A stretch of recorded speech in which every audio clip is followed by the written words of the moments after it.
just like you, like you. There's millions of us just like you, like you, like you.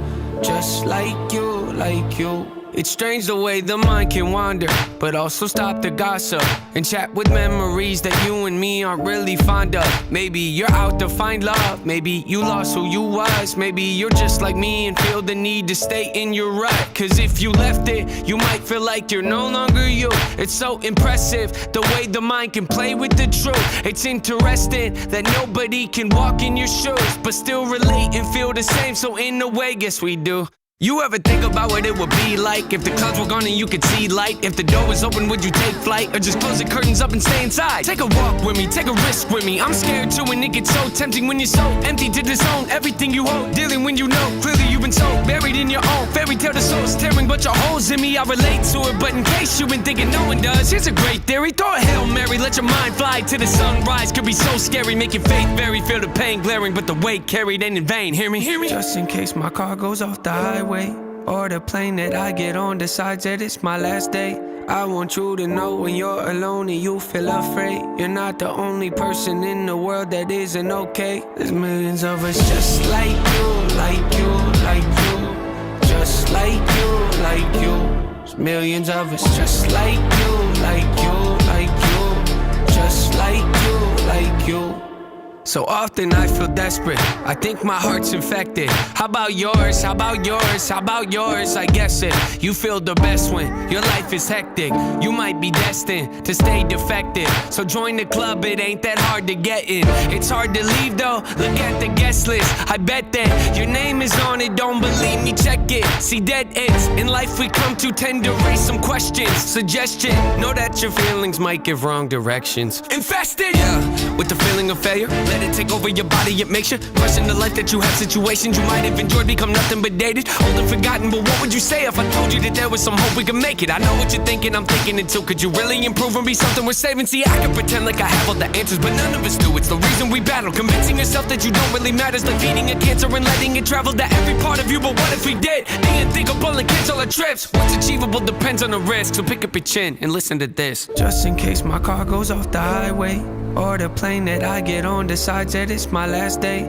I want you to know when you're alone and you feel afraid, you're not the only person in the world that isn't okay. There's millions of us just like you, like you, like you. Just like you, like you. There's millions of us just like you, like you, like you. Just like you, like you. Yeah. Everybody falls sometimes. Just remember that, that's alright. It's the rainy days that give us love for the sun. And if it isn't, I guess I'll be fine believing it does. Yeah. Everybody falls sometimes. Just remember that, that's alright. It's the lows in life that make you cherish the highs. And if it isn't, I guess I'll be fine believing the light. Hey! Just in case my car goes off the highway, or the plane that I get on decides that it's my last day. I want you to know when you're alone and you feel afraid, you're not the only person in the world that isn't okay. There's millions of us just like you, like you, like you. Just like you, like you. There's millions of us just like you, like you, like you. Just like you, like you.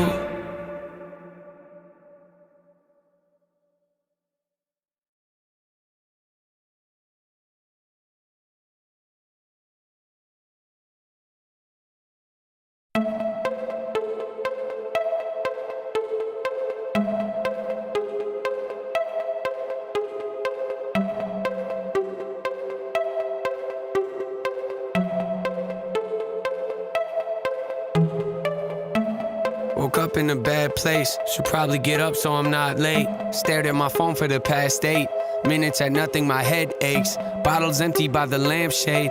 I'm out of Excedrin again, great. Too early to tell, but at this rate, I'm thinking this might be a bad day. I walk out the bedroom, my roommate's asleep on the couch with her two-faced boyfriend who lives here but don't pay a penny for rent.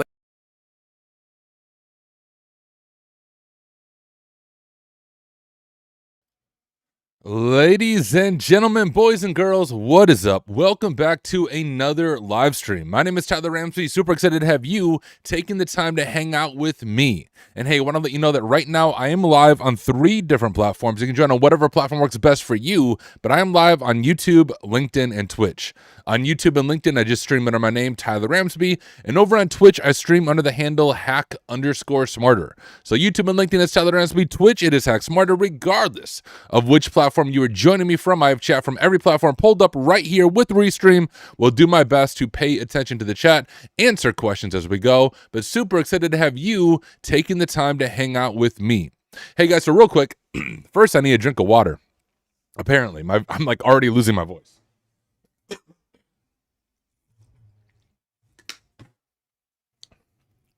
All right, now that's done. The plan for today's stream is to spend the majority of the stream working through the DarkHaven range on the Hack Smarter platform. If you've been living under a rock and you didn't see this, I don't know what to tell you, but we released our very first range. So think Hack the Box Pro Lab network on the Hack Smarter platform, except for a big difference. Every single network is fully private for you. There's nobody else on it. Number 2, your progress is saved when you stop and restart the machine. And number 3, live streaming, making content, sharing walkthroughs is not only allowed, it is strongly encouraged. There are no restrictions to streaming, well, any of the content on Hack Smarter, including DarkHaven, which is our range. Now, we spent a lot of time yesterday doing AMA. I think I did AMA for like an hour and a half yesterday. So for today's stream, I really want to focus on hacking all of the things. I'm going to look at my phone right now. It is 9:25 my time. So I will do AMA if people have questions until about 9:45. So I'm going to give it 20 minutes. So if you have a question, cybersecurity, entrepreneurship, business, life in general, feel free to ask. I will do questions for 20 minutes. Then we're going to boot up DarkHaven. Now, it will take us a little bit to get back to where we left off. There's been a few like bug fixes I pushed over to DarkHaven since the last stream. So I do have to fully reset my network and essentially redo some of the steps we did, because when you reset it, then your progress on the network does reset, of course, because it's a fresh network. Anyways, let me scroll to the top. Geez, what is with my voice today? My goodness. What's up, Inebriate? What's up, Kong? What's up, Genius Jordan? What's up, Sank Logic? What is up, Bruja? What's up, Ready to Hunt? Ready to Hunt, I feel like it's been a while since I've seen you. It is good to see you, my friend. Leo Costa checking in on LinkedIn. We got Thicolo checking in. What is up? Surge22, Abdullah over on YouTube. Rado says, happy Wednesday. Happy Wednesday, my friend. All is well, Ready to Hunt. I appreciate you being here. Act Chat checking in. Thicolo said, I know it's impossible to predict the future, but do you see yourself doing other cyber roles or jobs? I find myself really enjoying malware and reversing. Is there a part not pen testing you enjoy? I don't really know. The thing that I enjoy that's not pen testing is teaching. I actually enjoy teaching more than I enjoy pen testing. I enjoy them both a lot, but if I could choose like one thing that I really enjoy, that is teaching, helping other people, making labs, doing things of that nature. As far as do I see myself doing other cyber jobs or roles? I don't think so, because basically I quit my last job so I can make my own dream job. My dream job is to do pen testing and teaching and pay my bills, and that's what I'm doing now. So I don't think so, Thicolo. It's a good question, but I'm doing what I really do see as my dream job. I took a massive pay cut to do it, but who cares? Money is just money. As long as you can pay your bills, that's all that matters, right?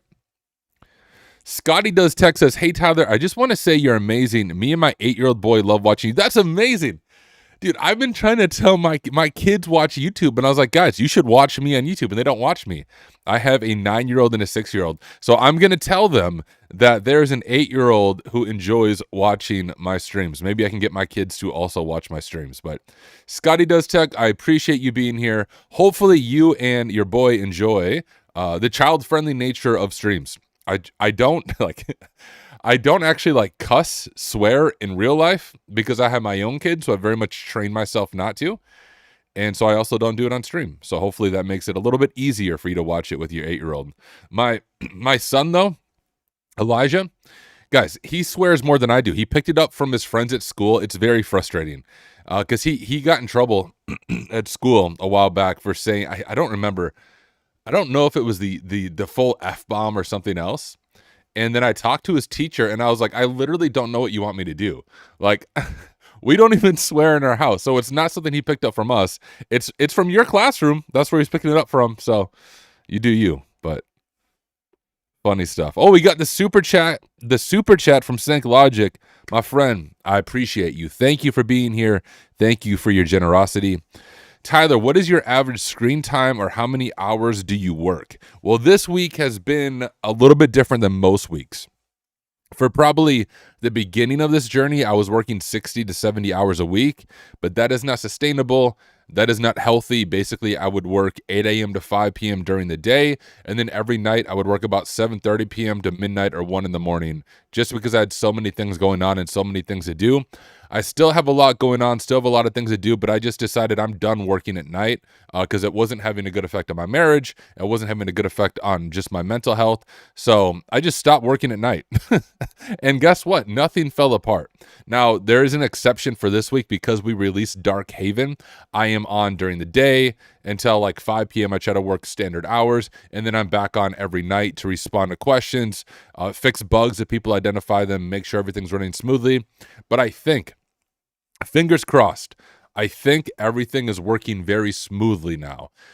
Funny story, there was a few unintended paths that some people found, like ways to bypass a normal attack path. Often I'm okay with that if it's just like a little bypass, because I think having more than one way to solve a lab is actually very cool.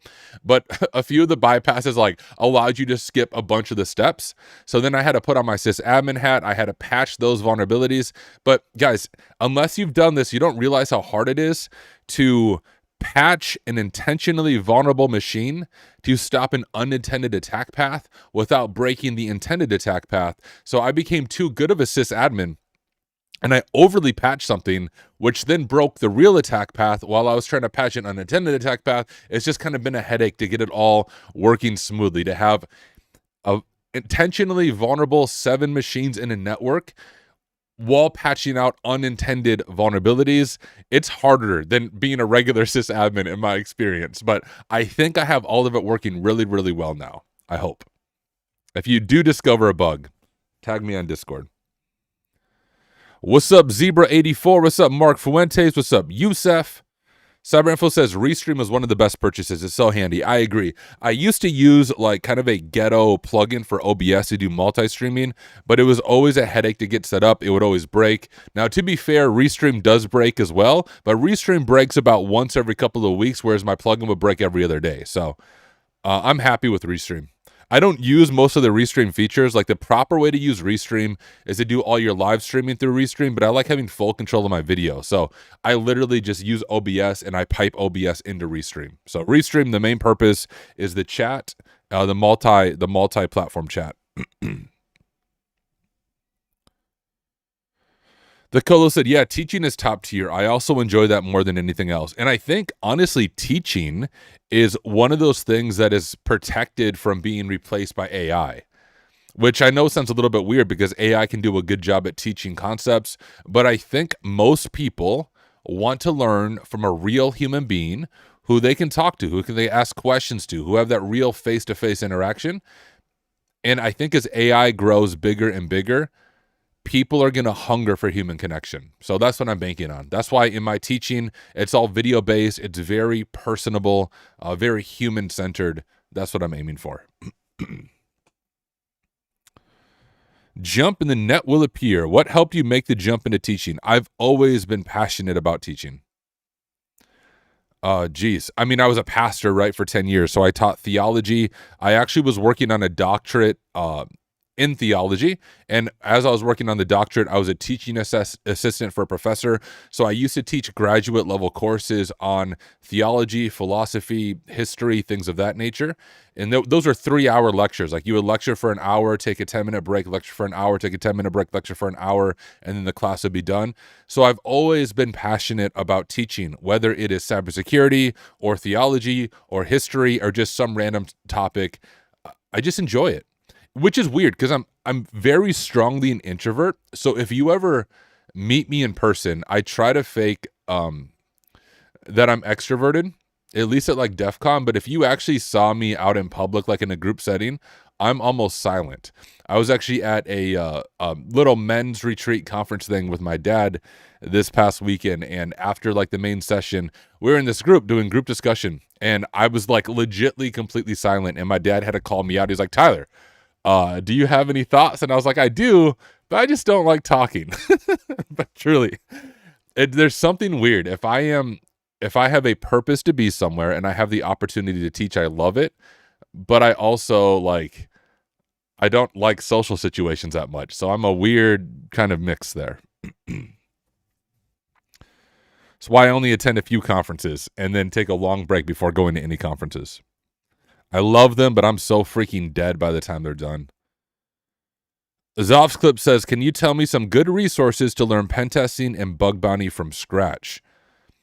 Don't mean to pop your bubble, but I don't think you should learn it. If you don't have solid fundamentals, those shouldn't be the things you learn right away. If you want to learn pen testing and bug bounty, you should first learn the fundamentals of IT. I would suggest digging into CompTIA certifications, specifically the A+, the Security Plus, and the Network Plus. Even if you don't take the certifications, do the training for them through someone named Professor Messer. I'm going to drop his name in chat. He has free training, very, very good training covering those certifications that will give you a solid baseline on IT fundamentals. Do not dive straight into learning hacking. Make sure you have a solid fundamentals. And then once you have those, then you can begin learning pen testing and hacking through labs like on Hack Smarter, Hack the Box, things of that nature. All right, scrolling. How am I doing on time? All right, we got a little more. We got 10 more minutes to do AMA. What up, M3ER hacks? Oh, we got Overgrown Carrot. Exactly. Overgrown Carrot. I seen it. At one point, there was an intended attack path, but Tyler broke it, then reached out, and I was like, I didn't reach out. It was D-Cobb who noticed that it was broken. And then I was like, well, I don't think you need that. Then I looked at my notes. I was like, oh, shoot, you do actually need that as part of the intended attack path. So I had to log back in and fix it. I'm too good of a sysadmin. I see a vulnerability and I just have to fix it, and then it breaks everything. I don't know why you guys can't just find a 0 day and solve it anyways. Just freaking try harder. The Colo said, would you ever be willing to host other people's courses on a contract, of course? I don't think so. I mean, maybe. It depends on the person. I'll say that. It depends on the person. Because on Hack Smarter, if you are in the all access subscription, it gives you access to all the content on the platform, including every single course.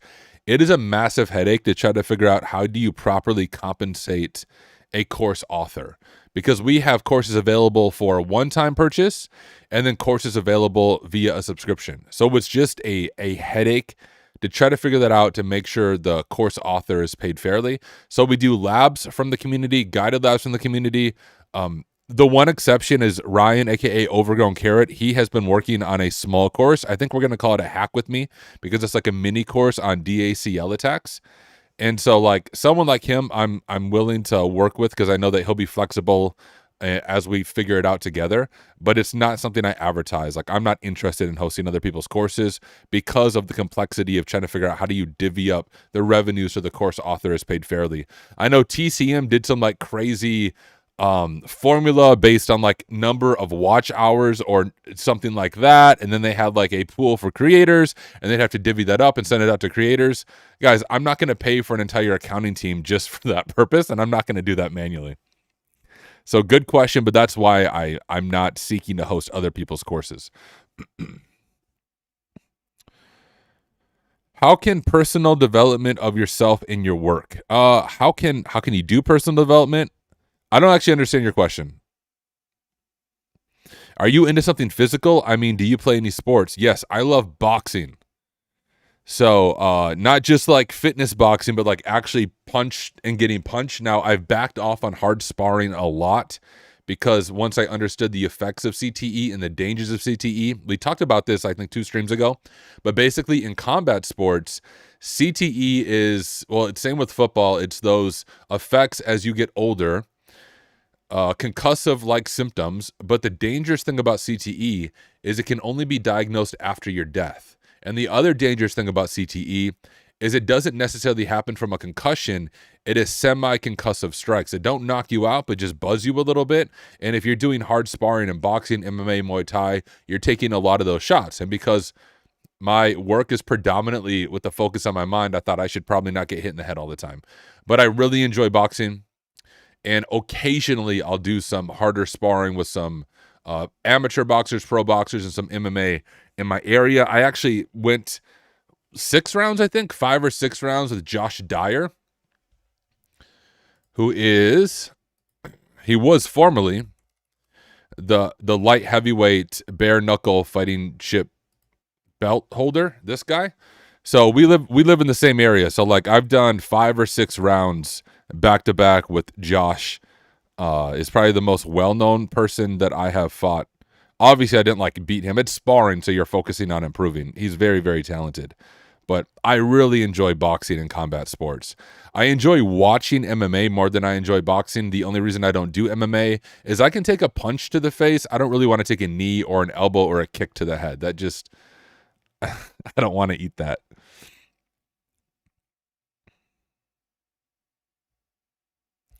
On the range, I tried the same exploitation on the sequel box there is no sequel box. You must be referring to something else. There is no sequel box on the range. So I can't help you with that. If you are talking about the chatbot for initial access, chatbots by nature are finicky. But if you watch my video, I gave you a massive hint about a second way to get initial access. So to find those initial set of creds, there are 2 ways to do it. So if one of them doesn't work, dig deeper. There is a second way. Fabio said, I'm looking into Hack Smarter just to have some knowledge on attacks, mainly AD stuff due to my job, but starting the basics IT network sysadmin help when to make things more secure. Awesome. You'll really enjoy it, especially for the AD stuff. Your video on THM made me want to cancel my account. Try Hack Me is dead to me. I'm not going to even talk about them anymore, but thank you. Peace out, Thicolo. Is cryptography worth learning for web pen testing? Is it important or can it be skipped? You should understand the fundamentals of cryptography, like asymmetric cryptography and things of that nature, how it works on a theoretical level, but you don't need to know how to you don't need to know how to roll your own cryptography or anything crazy like that, or even understand the full math behind it. What's up, Fairy? Star Trek said, what computer do you use for pen testing? I use an Ubuntu computer on my laptop, and then I generally use Kali in a virtual machine, because then after each client, I can reset the virtual machine and make sure all client data is gone. What specialization in offensive security would make someone stand out the most? I think web app pen testing, especially to get your foot in the door as a junior pen tester. For a lot of firms, web app pen testing is the bulk of what they do. The exception would be firms that more specialize on red team operations, then it would be network pen testing. But for your standard pen testing firm, having strong web app pen testing skills will help you a lot. Oh, MS SQL? The enable XP command shell said not authorized. Well, I don't think I touched that. So I don't know if you did something wrong, but guess what, Imbuzzy? Because I've reset the network, I have to redo that whole attack path in just a moment. So I'm going to do it fast. I'm not going to teach through it because we already did it, but let's just see. We'll see if it works for me. And if it doesn't, then there's a chance I broke something. But I don't think I broke anything there. Although we both have the same interest. I mean, I'm addicted to MMA. I love it. What's up, Madeira? Good to see you, my friend. Good to have you checking in. All right, guys. So here's the thing. I have been pushing out fixes to DarkHaven, mainly fixing stuff that I broke myself, to be very clear.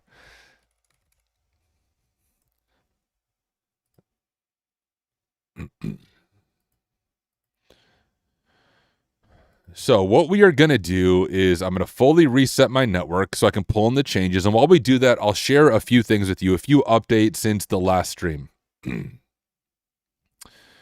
One thing is, if you reset the network, you do need to wait for the network to launch and re-download your VPN configuration. I think I explained that in the intro video in the intro stream that we did on Monday. But just want to emphasize that. Note that the VPN is actually part of the network. So you do have to re-download the VPN if you reset it.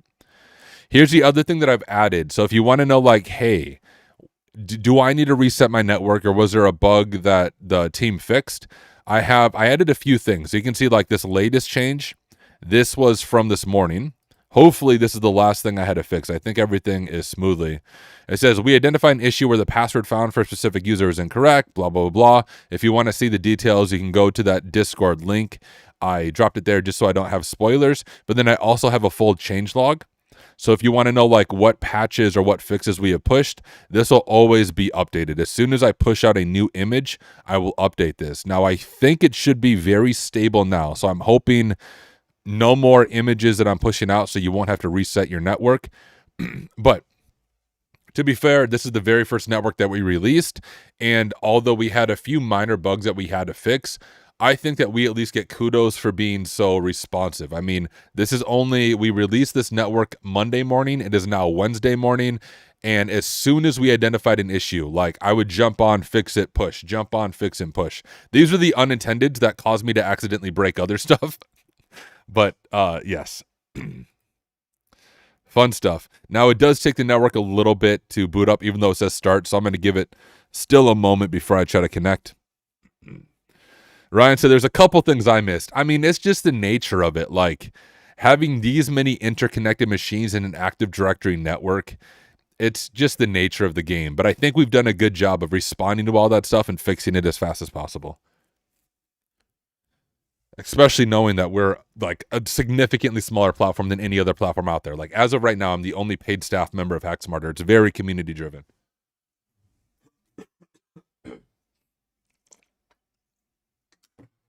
Those of you new to my YouTube channel, this is also when I record my standalone videos for YouTube.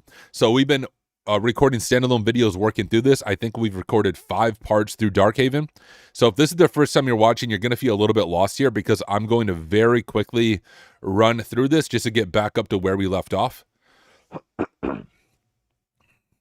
Wildman Hudson said, I just got a pen testing job and starting in like 7 weeks. I'm doing some Hack the Box labs and Port Trigger labs. What else should I do to prep? You're doing the right thing. I mean, if you want to do HackSmarter, for pen testing, I don't know what kind of pen testing you're doing, but if you're going to be doing web app pen testing at all, I released this course just less than a month ago. This is what I would teach junior pen testers at my previous firm. So it's very real world and will get you ready to do web app pen testing if you go through this course. Come on, freaking voice. Clear yourself out, homie. All right, let me go ahead and download the VPN real quick.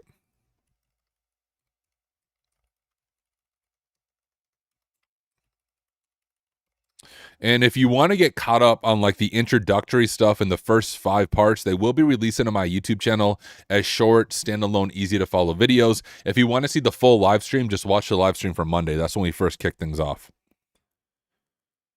I want to start a career in cyber. Do you have any tips? I'm already halfway done. We are done with the AMA portion of the stream. I've answered that question probably over 100 times, including in the last stream. So if you just want to go to my YouTube channel, click the live tab, watch the stream from yesterday. I answered those kind of questions like over and over and over again. But because I spent an hour and a half doing AMA yesterday, today's focus is going to be hacking. And the focus right now is getting back up where we left off.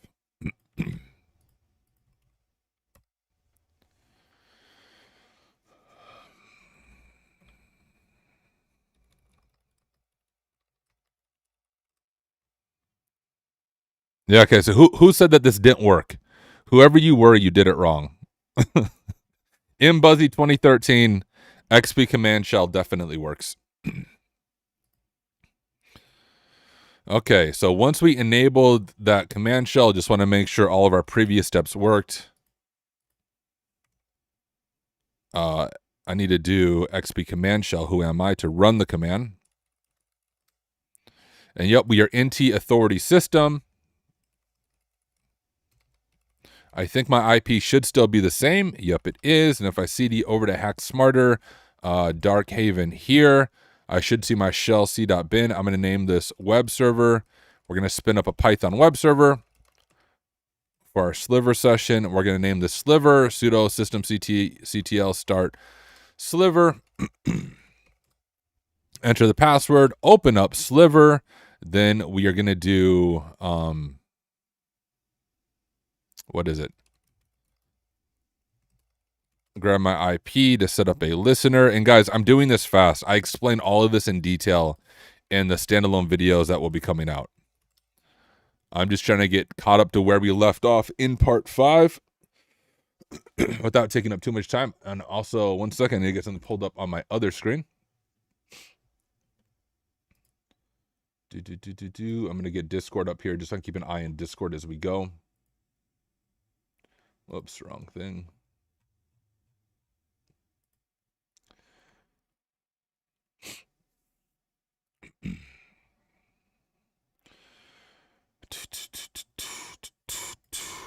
All right, let me jump back over to this, and then what we are going to do is grab, what was it? Update.exe. I've never done the CRTP exam, so no, I cannot. So once again, guys, these are all things I did in the previous stream. That's why I'm not teaching through it. You'll be seeing standalone videos where I go through this in way more detail. I'm just trying to get to where we left off. So if you are lost, it's because you missed the stream on Monday, and that's fine. The videos will be coming out. 168.211.2, I think.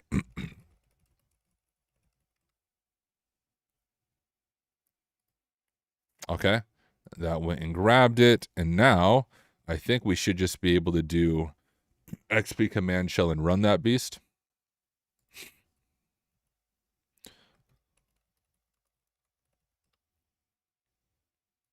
We should see it download our shell c.bin. That should give us a sliver session, which it does. 3, 2, 6, 5. All right, we're back into our sliver session. Now we're going to do remote add user, Tyler, hack smarter, 123, local host. Beautiful. What's my phone saying? My phone is telling me I need a live stream. I'm already live streaming, your phone. We're going to execute net local group administrators, Tyler, add to set up our backdoor that we had that we had before. And if I execute -o net users, Tyler, like so, we should see that we created a new user. They are in the administrators group. Now, the really nice thing about DarkHaven is, remember, as you create backdoors, like I just did, and like I said before, I explained this in more detail in the standalone video and in the live stream on Monday, but once you create a backdoor, it remains. So now, even when I shut down the network when we're done, when I jump back into it, this Tyler user is still going to exist. And so we can always get access back into this in an easy way if we want to. Now, what were we doing before? Let me just refresh what we've done. We uploaded the stager. We executed the shell code. We set up our backdoor. I just did that. Post-exploitation. We did all of this, which all of that should still be there. I did not break any of that. I'm quite certain I didn't break any of that. We can find out, I suppose. Yeah, no, it's all still there. And then we can see stored passwords, readme.txt. We have the readme. And then if you want to download, you just download IT passwords, blah, blah, blah. But I already did that. It should be here. IT passwords. And then once we had that keep pass database, we open it up. You can see this here. And I grabbed each one of the credentials. So we have supposedly administrator creds, but probably not. We have administrator creds for web, it says, so we can try that, maybe local auth.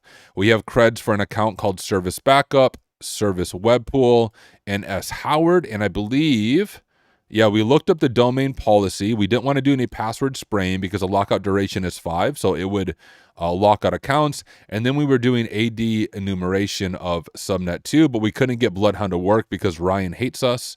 We can even see the note right there and why it doesn't work. We saw that administrator and LDAP service are admins. And yeah, so I'm actually going to grab this. And I'm going to do, I don't know, let's do an H2 and we'll just say lateral movement from the keep pass database. And I'll paste that in. All right. I think that we are caught up. Hello, I am new here. Tyler, I've sent you a connection on LinkedIn with no response. Dude, that's because I have like 4,000 connection requests on LinkedIn. I gave up trying to keep up to date with that. SV Backup might have some fun privileges, maybe. We don't know if those credentials are correct, but we'll try them. All right, I think that was fast. That didn't take me that long, but I think we're caught up to where we left off in, I think it was part 5 as well. Now I need to check my YouTube channel. I've already uploaded the DarkHaven videos, but they're unlisted. That's why you can't see them. So I just need to see, I think we're going to be recording part 6 right now. Let's see. Content, yes. We recorded DarkHaven part 5 at the end of the last stream.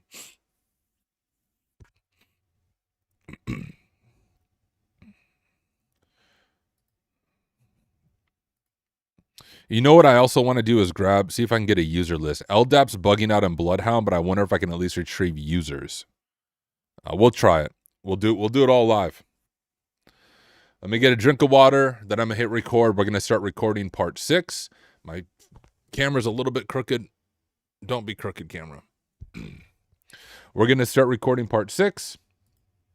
And then if you have questions about something that I'm doing as we are hacking, feel free to ask. There's a good chance other people watching, even those watching after the fact, might have the same question, and I'll do my best to answer your question.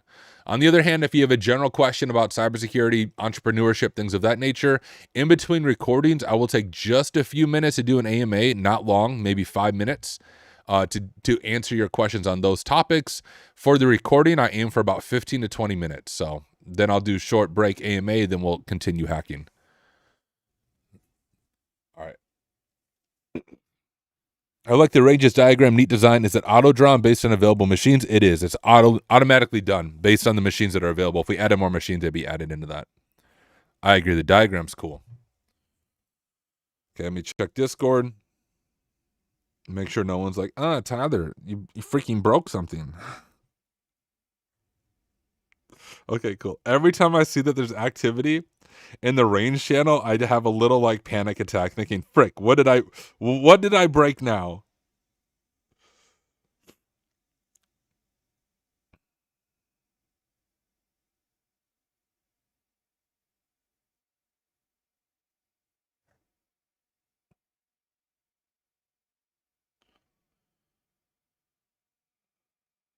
All right. Join today to see the LinkedIn post. I guess it's on a different day. Oh yeah, no LinkedIn roast today. We're hacking. I do that LinkedIn roast about once a week, but as much fun as it is roasting everybody, I enjoy hacking more. So, but I will do that again soon. But today's focus is hands-on hacking through the DarkHaven range. Do I use AI for exploitation? No. Do you use a mind map during engagement? Not really. I just take notes. All right. I'm going to start recording. This will be part 6 of working through DarkHaven.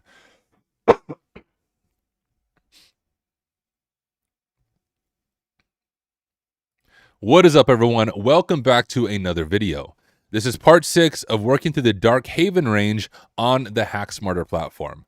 Now, I do want to emphasize that this is part 6. So if this is the first video that you are watching, you might feel a little bit lost. So I would encourage you to start with part 1 and work through this series in order. Additionally, you will learn a lot by watching me, but you'll learn even more by hacking alongside of me. So if you haven't already, make sure you join HackSmarter at hacksmarter.org, launch up DarkHaven, and let's go ahead and hack all of the things together. So picking up right where we left off in the previous video. Oh, and I almost always forget to say, you'll see that there is chat on the screen. I make these while I live stream, and I live stream all of the time. So there is about 80 people right now in the live studio audience, but it's missing you if you're watching this after the fact. So make sure you subscribe and hit the bell notification so that you are notified the next time I am live. All right, let's go ahead and dive into this. So at the end of part 5, remember, we found this KeePass database.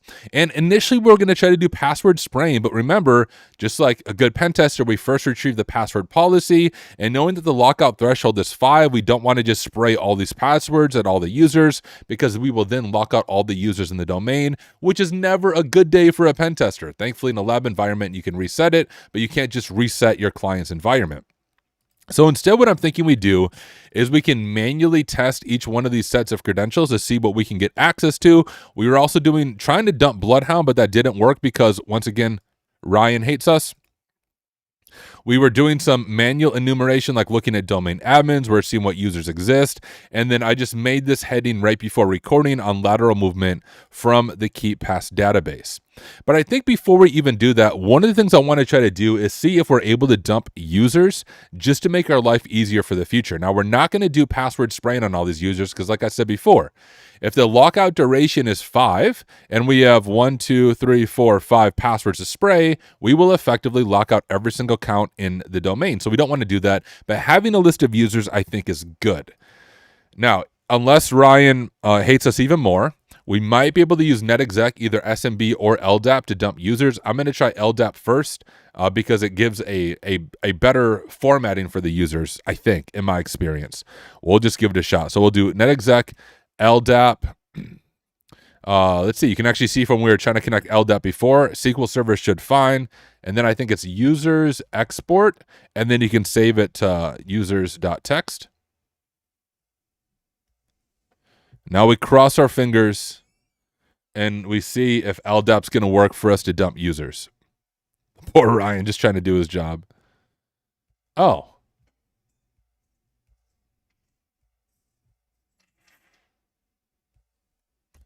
Okay, so I do think it's just LDAP bugged out. This is on purpose by Ryan to make us feel the pain of the things he runs into in a red team engagement. I want to make sure it's not my credentials that are bugged, so I'm going to try the SMB one. We'll do that. Cross our fingers again. Let's hope we at least have authentication to the domain, which we do. Okay, cool. We could dump users this way as well. I don't know if you can export users with SMB, so we could dump users and we could save that to users.txt, maybe something like that. Redirect the output to users.txt. Oh, should that have worked, Ryan? Oh, well.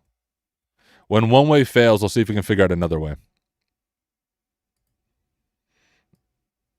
Maybe that's something we'll have to dig into, but I don't think it's anything that will break anything, hopefully. It will just cause us to think a little bit outside the box and see what we are able to do if LDAP wants to be mean to us. So this will take a while. I'm just going to open up a new tab and we can begin testing.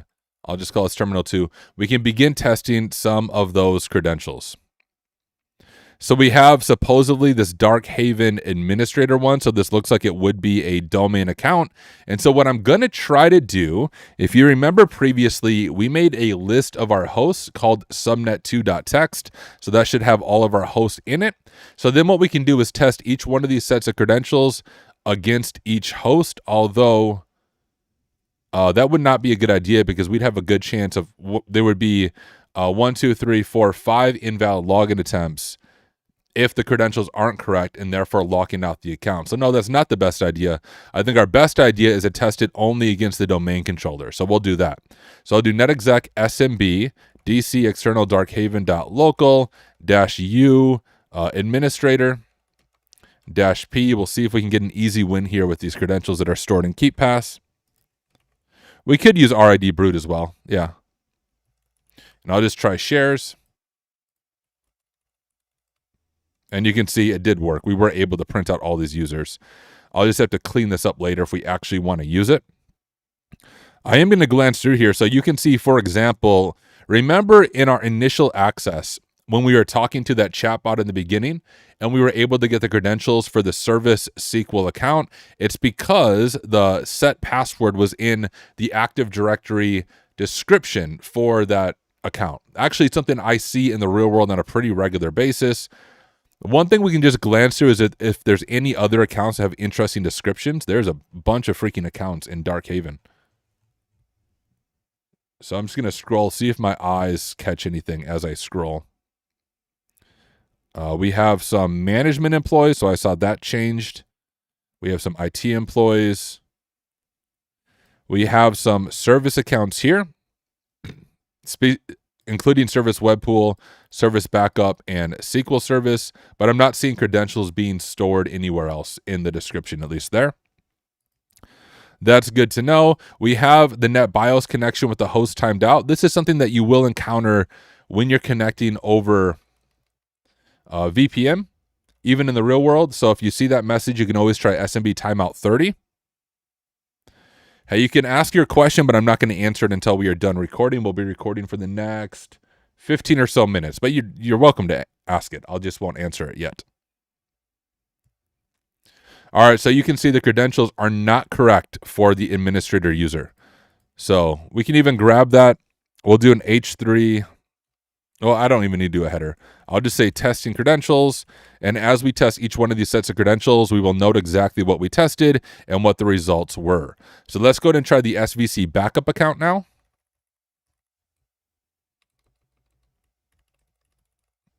So we'll just change that to SVC backup. And we'll grab this. Oh, we have that administrator for web as well. We could try that one. You could also pass it a list of users and passwords that will hopefully do this for you. But I'll be real with you. When I'm on a real engagement and I'm testing multiple sets of credentials, I'm always like, look at that. I'm always very concerned that I'm going to accidentally lock out an account. So I'm always scared about like just throwing a bunch of credentials at it. So when I have a credential set like this, although I know you can auto-magically do it, I like to do it manually to make sure I don't lock out accounts. But it looks like we may have gained access to an SVC backup account. We don't know what permissions it has, but if it's called a backup account, that might be interesting. So I'm going to go ahead and just grab this and add it as we test credentials. So we at least found another set of credentials. I'm going to paste that in there, and let's continue testing this account. So we have a service web pool account. So let's test service web pool with the credentials that we found.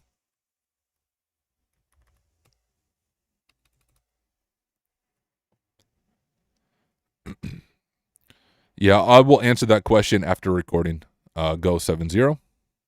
Appreciate the question. All right, let me grab web pool, and let's see if this is going to authenticate for us.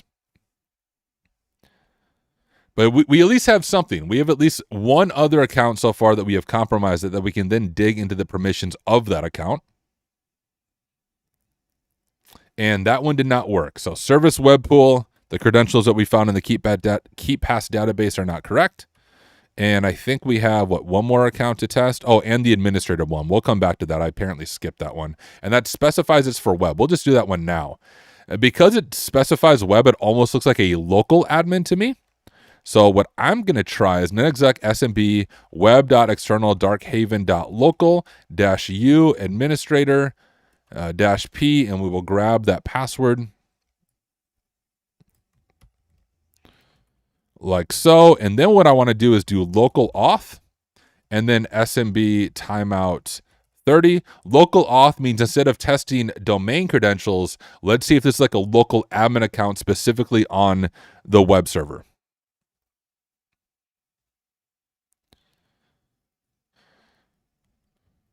It's not looking good since it's taking so long, but we'll see. All right, now we cross our fingers and it fails. So status log on failure. So we will add that as well. It's always good practice when you do find a set of credentials to try both domain and local. The reason I'm thinking that one would be local is it specifically specifies administrator for the web server. All right, we have one other account, S. Howard, which I believe we checked that with our sliver session in part 5. If we do execute-o, we could do net users S. Howard, domain, and S. Howard is a user here in the domain. So we'll see if credentials for that user works. Close out that tab. We'll just rename this one terminal. So jump over to our username field. Actually, we're going to go up again, so we're testing it against the domain controller. We'll do S. Howard. And let's grab S. Howard's password here. Like so. All right, that all looks correct to me.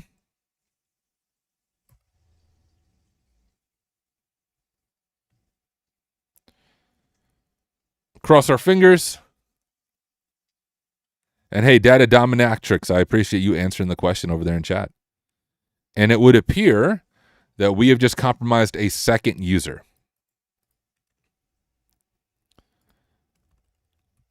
All right, so we have 2 users that we compromised.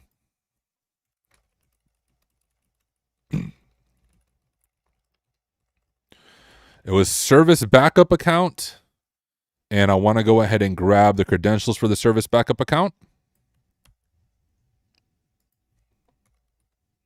We'll drop them there, and the other one was a domain account for a user of S. Howard.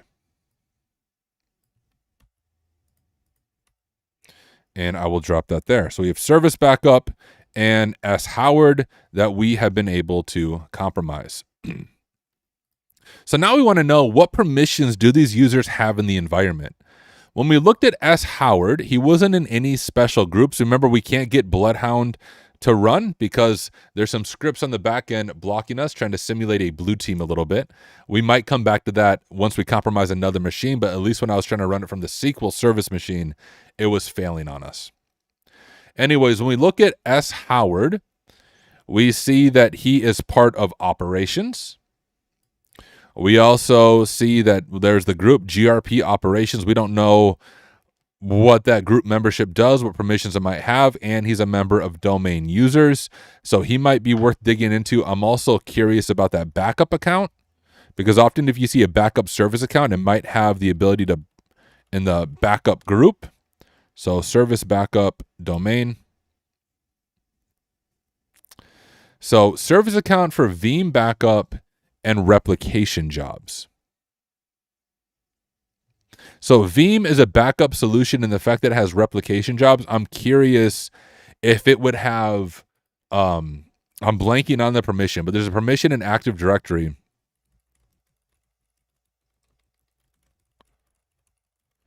I'm blanking on the exact name of it. Not DMSA. Guys, what am I thinking of?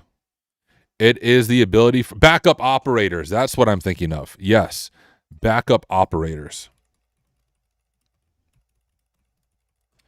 It could be possible that our service backup user is in backup operators, maybe.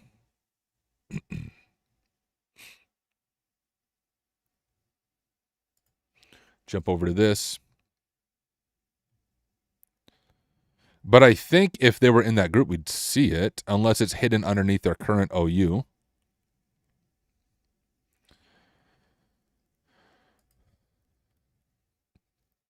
And we could try this remotely just to see if it would work.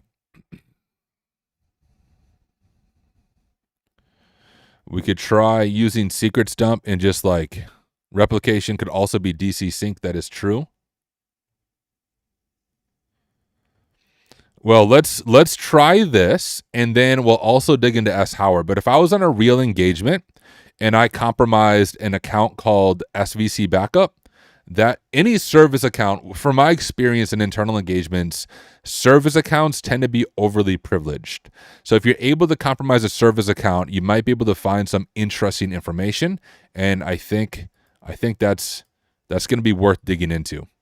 So let's jump over to this, and you can see the syntax here.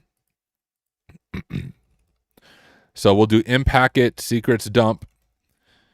Oh, this is from Northbridge. I was like, what's this command history from? We have DarkHaven.local, and it's SVC backup account. We need to grab our password right here, like so. And let's just see if we even have permission to do this. Oh, and we have to specify the domain, DC external DarkHaven.local. Okay. Access denied. So I don't think, unless I did something wrong,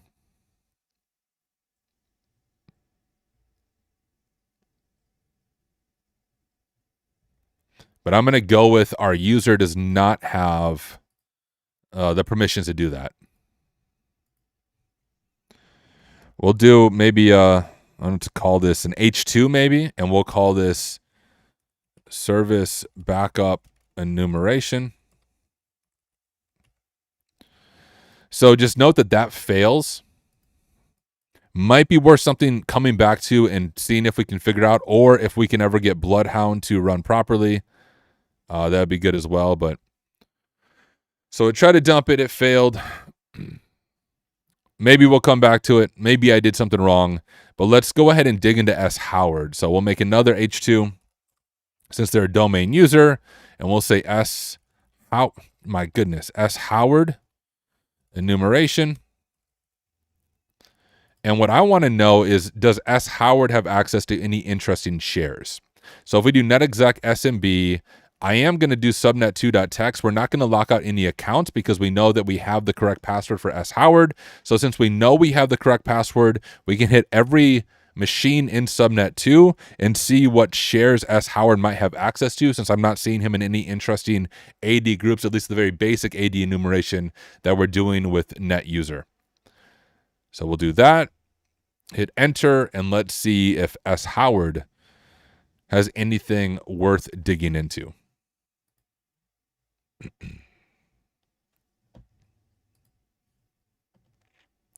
Okay.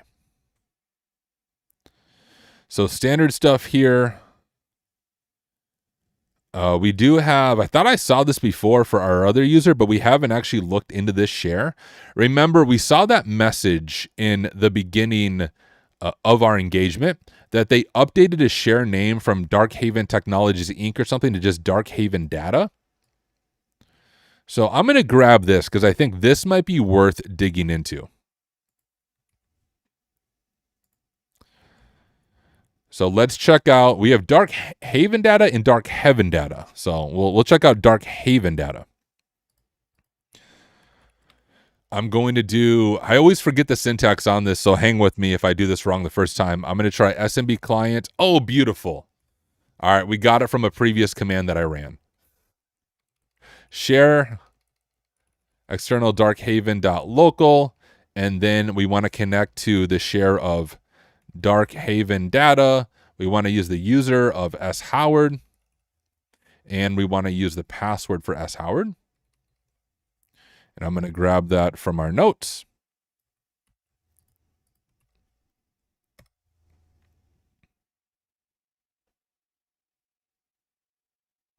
And we got status login failure. Let's try this.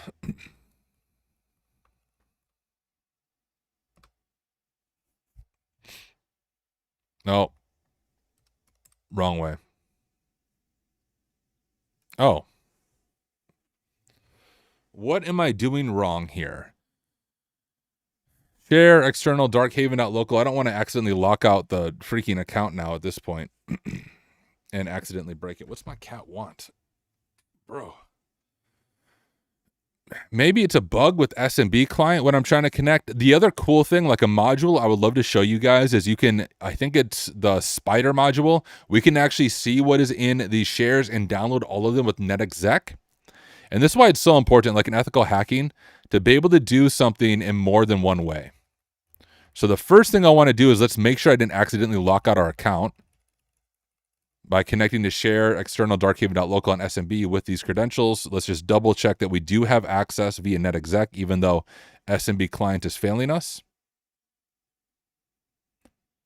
DarkHaven was a disgruntled employee, left a horrible Glassdoor review.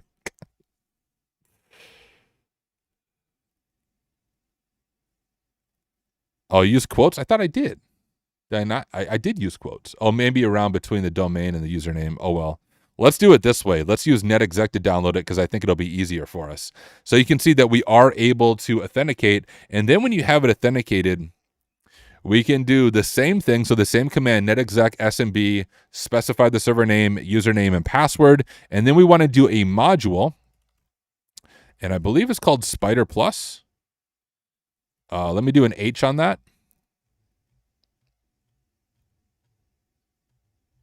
Oh, that's just giving me the H for everything. All right. I think you specify the share. Let me just see if that does anything for us.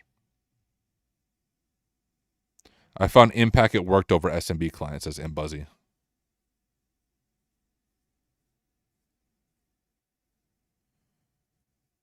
Okay, cool.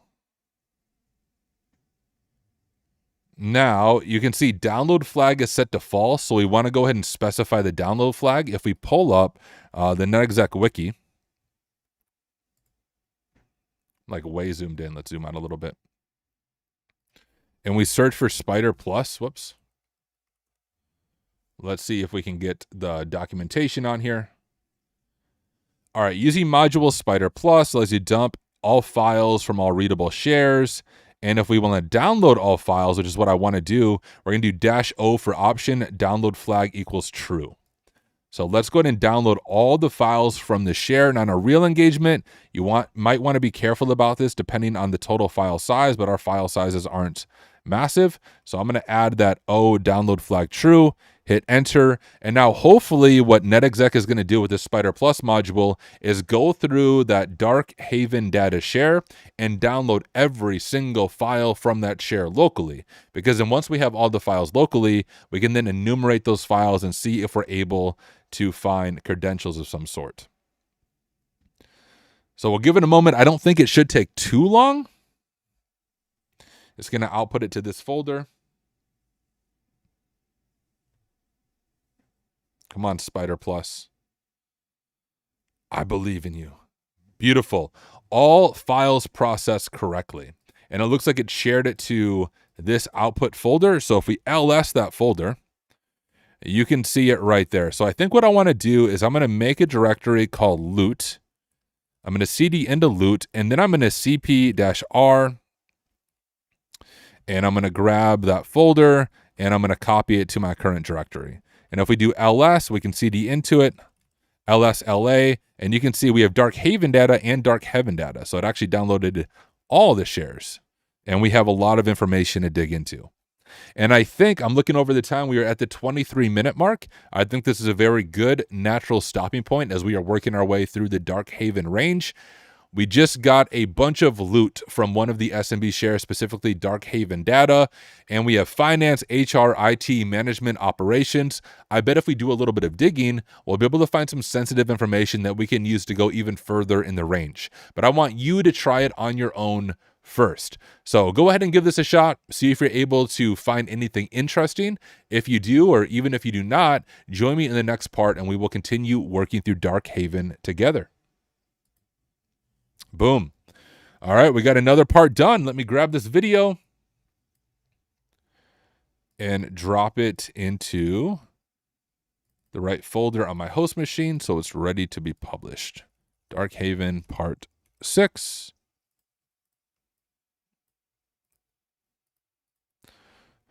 All right. Real quick, I'll take like 5 minutes to answer questions. Someone asked a question before. Let me see if I can find it. Geo70 said, "Hi, this is my first time in the live and second time seeing you. I just saw your video on THM and I just have a question. I know you said Hack the Box is a better option, but is it beginner-friendly option? I believe Hack the Box Academy's starting tier, or whatever the tier 0, I don't remember what they call it, is beginner-friendly. But I would also just suggest to you that ethical hacking, by nature of what it is not like, hey, if you have 0 IT experience, you can dive into it. You need to build strong fundamentals first.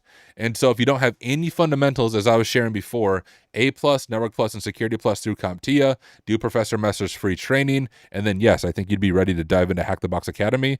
Also, Hack Smarter is relatively beginner-friendly as well, depending on what content you're going through.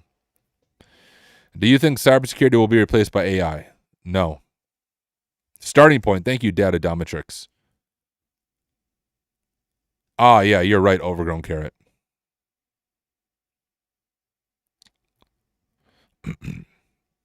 That's why I always mess up SMB client syntax, but this is easier anyways because we just downloaded all the files. Overgrown Carrot's a red teamer. Red team operator. He's way cooler than me. It's a very big lab. How many machines has 7? Yeah. Oh, Ryan's answering the questions for me. Thank you. Can I find a job as DevOps as a new graduate? I mean, is it possible? Everything's possible. It's not who you know, it's not what you know, it's who you know. Ghost says, I'm working on my A+ right now. Perfect. That's exactly what you should be doing.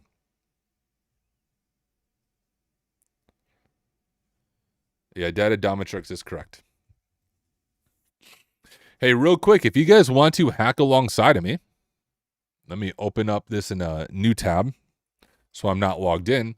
But if you guys head over to hacksmarter.org, you can actually see the message up here. Your private hacking network is ready. Enroll in all access for unlimited access to DarkHaven. So all access, this price, it was supposed to go up on Monday, like the annual price, because at this price, it's basically at a loss to me if you go through all your lab time. But this is supposed to go up on Monday, but because we had a lot of new people join, I wanted to give people an opportunity to get in at this lower price. Just know that, like, if you enroll at this, I just realized I'm not sharing my screen. If you enroll at this price, your price will never go up. Like, you're locked in at this rate, but for everybody else, it will go up. So this price, I'm going to increase it either Friday or Monday. I think I've given people enough time who are new to get locked in at the lower price. I'm not going to make it crazy more expensive, but I do need to increase it to account for the infrastructure costs. Anyways, if you are in all access, you just need to click ranges here, and it will drop you down to DarkHaven. And then you can hack alongside of me. Hack all the things. So that's what I'm working on. For those of you who may be tuned to the stream mid-recording, we're working through that DarkHaven range. And it's a cool range. You can see it's a full network that Ryan put together for us. Persistence will be rewarded. Cyber is a marathon, not a sprint. Cyber Info is dropping some wisdom. Overgrown Carrot said, we have to SMB client with read-only a lot. Want to make sure we do not change any data. Makes sense. Not Your Mentor said, I'm doing a diploma in networking management. I'm in first year. What would you recommend as a pivot to cybersecurity during my course? Just focus on finishing your diploma to get that strong foundation. Once you're done with the diploma, then you can check out like Hack the Box, Hack Smarter, CVE research, all those things. What do you get with all access? You get all access. As the name implies. So with all access, you unlock everything. So we have full courses on here. I think you guys will really enjoy the quality of the courses, video courses with hands-on labs. So you get access to all the courses. Hack with me's are like mini courses, hacking alongside of me. You get access to all the hack with me's. You get access to all of the standalone labs. As you can see, there's a bunch, and you get access to DarkHaven.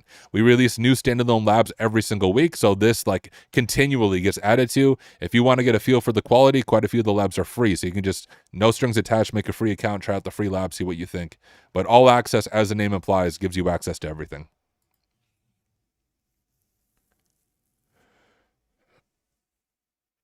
It's this new again. What's up, Jasper? Any course on setting up proxy modification when you're in a real court machine and trying to control it from like an AWS machine with proxy chains? No, we don't have any courses on that.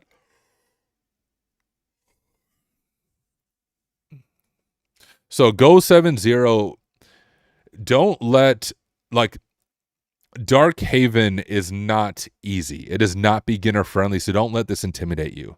What I would suggest doing, if you want to check out some of our labs on Hack Smarter, if you go down to hands-on labs, sort it by easy difficulty, and then all of these labs have detailed walkthroughs as well to help you work your way through the lab, and a lot of them are free.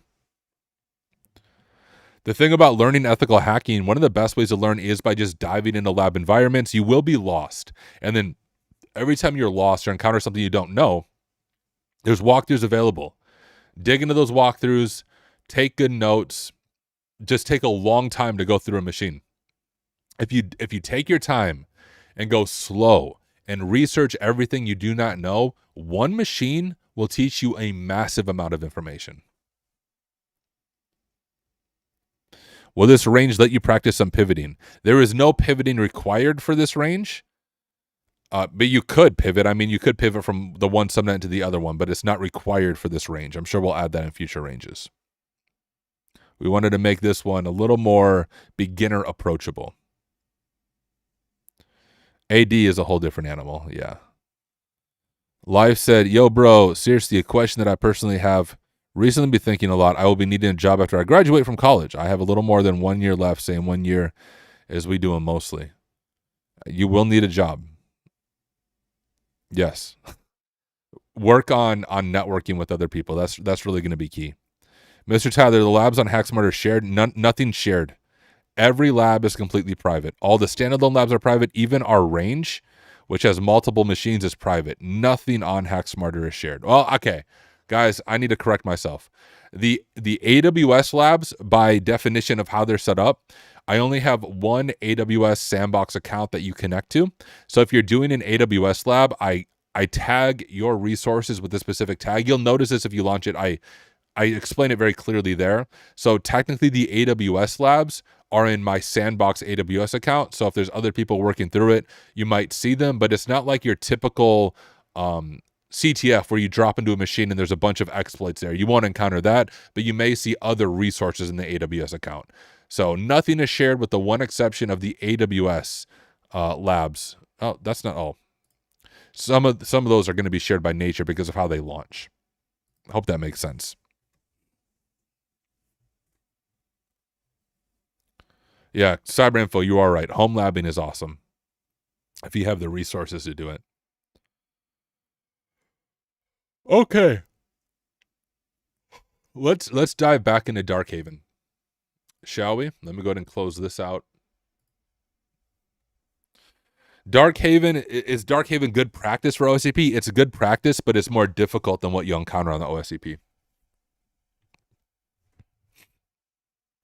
Like, significantly more difficult with the amount of things you have to think through in the attack pass you have to do.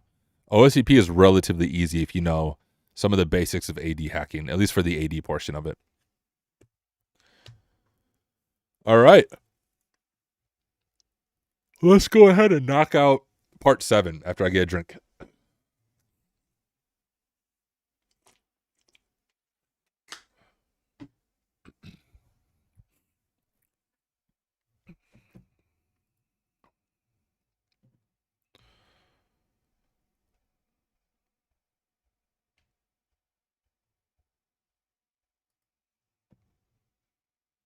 I'm going to start recording.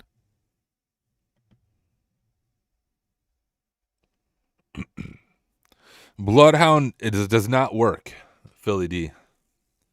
The blue team sees all the LDAP connections and shuts you down, at least so far. So far. In QA, I was able to get it to work in a roundabout way. We'll see if I can do that in this one as well, but that's on purpose. That's intentional. Focused on manual enumeration.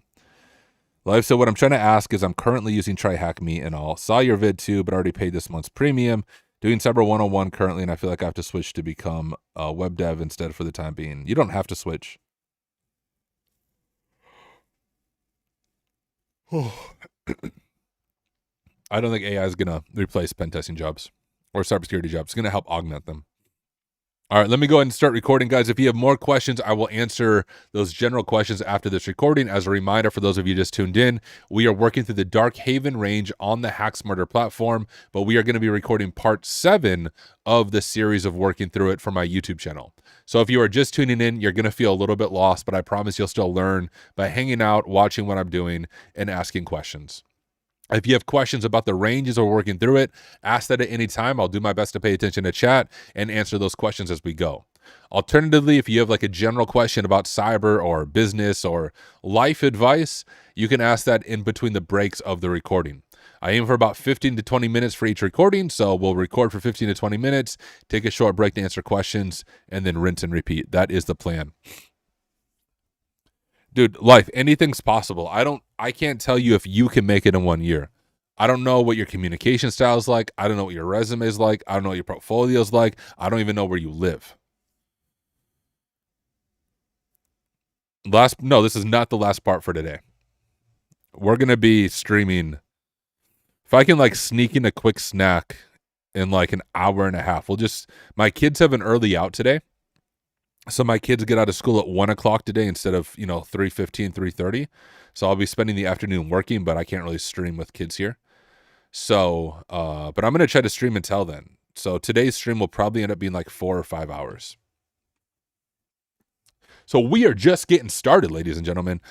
What's up, Laughin' Sec? Maybe I'll beat Laughin' Sec at some like typing contest later on as well during one of our breaks. But okay, I'm going to go ahead and start recording part 7 for DarkHaven.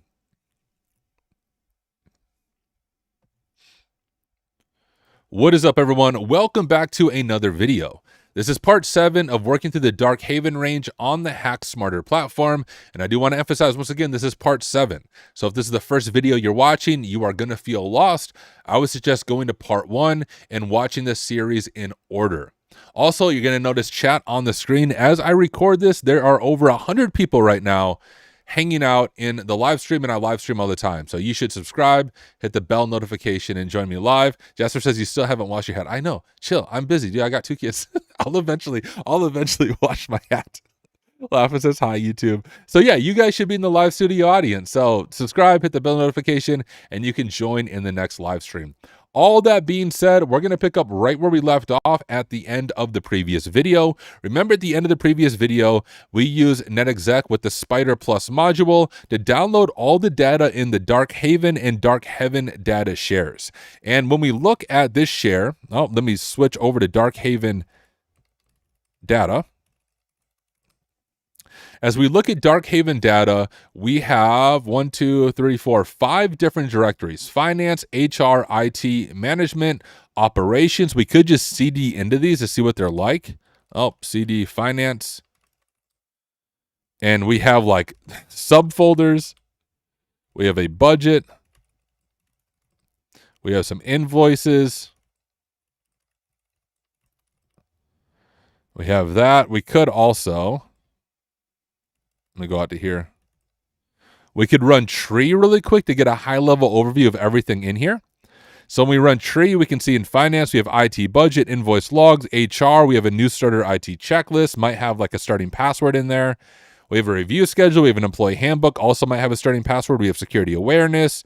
We have some change requests for a firewall rule. We have some run books. We have some audits, a pen test summary, access review, phishing, acceptable use, information, backup policy, IT security, word list, PRG alert, just a bunch of stuff.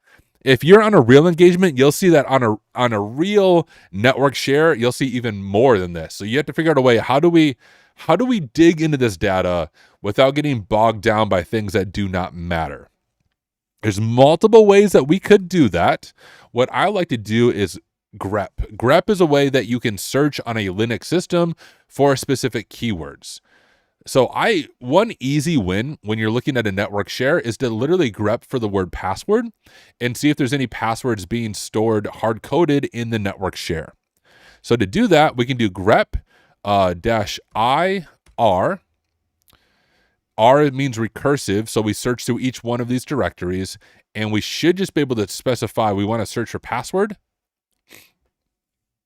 And note when we do that, any place in these files that it has the word password, it's going to print it out to us. So it looks like we have some temp password here, password change, service backup password, password requirements, password reuse, some internal passwords from auditing, some other passwords. So actually we have a lot of things that might be interesting and worth digging into, or we have a lot of noise. We're not sure. One thing that we can do to make it a little bit easier to understand the context of what we are seeing is to do the -C flag, which I think literally means context, or it means something else. But when I run it, I always think context in my head. So if we do -C, we can do something like 10, and that will show us the 10 lines or 10 characters around the password area, so we get better context for what we are looking at. So we can do -C10, hit enter. And now we have a little more information on what is going on. So I'm going to scroll to the top just to get a feel for this. So in the security awareness, it looks like it's just like literally quizzes and stuff about security awareness. This is interesting. On the new starter IT security checklist, we have temp password information. Anytime you find a temporary password, it's worth trying to password spray that. Let me go over to here. And I'm going to do an H3, and we will say looting DarkHaven data. And I'm just going to drop our findings here as we find things. So that's going to be worth password spraying potentially. Password change, MFA setup walkthrough, standard software, all users, additional software. We have some findings, so this is interesting. I've actually seen this on a real engagement where I gained access to a previous pen test report, and that seems to be what's going on here. Okay, we're going to want to look into this in its entirety. So I'm just going to grab this. Add a note to dig into that more. We also have some findings on the pen test summary. So since that's going to be a previous pen test, also going to be worth digging into more, like maybe looking at that report in its entirety to see what information is there. Information security policy, password requirements. Not going to be super interesting to us. Let's see. IT security assessment word list. This word list was compiled from historical password audits, common patterns observed across the DarkHaven environment, vendor default creds, and passwords recovered during previous internal red team engagements. That seems very, very interesting, if that's what that is. So we're also going to want to look into this more as well. Maybe we can use that for password spraying or hash cracking, things of that nature. And then we have some firewall management stuff with an API key. Now, this is something that is out of scope for us. If we look over at our range, that is 254. We don't have any 254s. So we could note these 100, but technically from what I can see they give access to is they are out of scope. But anytime you find a password, there is the potential for password spraying. So I'm going to maybe just grab these first, and we'll do a note in our notes. Oh, where my notes are. But out of scope based on the IPs. We'll just drop that full code block in there so it's easy for us to refer back to. All right, network provisioning service account. Ooh, this is in scope. Share is one of the servers that are in scope for us. Share.external.darkhaven.local, 10.10.10.135, and that does correspond to our range. So if we look at the share 10.10.10.135, so that might be a smoking gun for us because look at what it is. Local administrator on the share server. That's going to be worth digging into. Okay, I need to pull this out so I can tab over to it. Potential local admin on share. DarkHaven. Oh my goodness, I can't spell. .local. Yeah, I love the realism too, Cyber Info. It's very cool. Like Ryan did an excellent job on this. All right, what else? Standard operating procedures. We have a K Warren user who must be in IT. Jay Mitchell's in IT. We have some phone numbers. Okay, cool. Well, let's go ahead and dig into some of those files. So before we get excited, I think here's a temptation when you treat something like a CTF rather than a real engagement. On a CTF, your goal is like, hey, let me just get to the next spot. Let me advance to the next machine, blah, blah, blah, blah. In a real engagement, even when you find credentials, you want to dig into everything else that you found. The enumeration that you do here might pay off later in the network and later on in the engagement. So before we get too excited and get local admin on share.xdarkhaven.local and see if that works, let's not forget these other things that we wanted to dig into. Remember, we wanted to dig more into this pen test information. We have a temp password here. So we have other things that are worth digging into. So I do want to dig into this. And specifically by dig in, I just want to see what it is. So I'm going to cat this out, and let's just see. DarkHaven Technologies Privilege Access Review.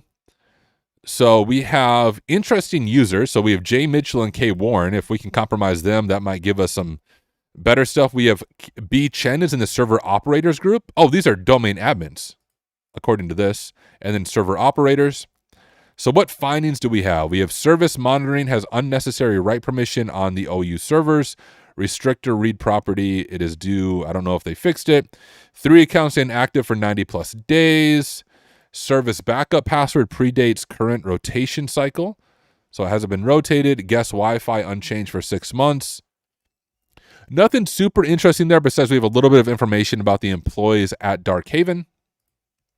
What were the other ones? Let's check out the pen test summary. Oh no, not this again. Every once in a while, my VM just crashes. So for those of you watching this after the fact, I use the power of video editing to fast forward so you don't have to stare as I reboot. Stupid freaking Kali Linux, guys. This only does it to Kali. Give me just a minute. I'm going to have to reset this. It's so weird when it happens because it's never like using a bunch of CPU or anything like that. It literally just crashes. It just freezes up for no reason. But I'll edit the video. But since you guys are watching the live stream, you get to watch me log back in. I'll have to get my notes pulled back up. Shouldn't take me long, though. I can probably do it in like 2 minutes or less.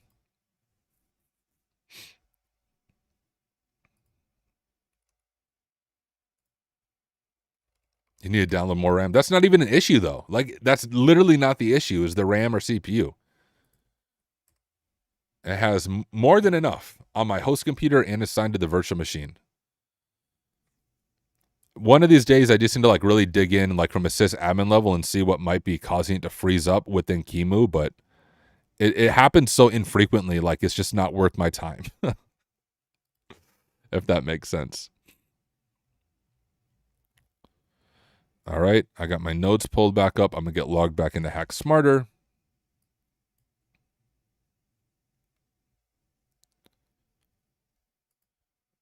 I hope there isn't like a ghost VPN session now,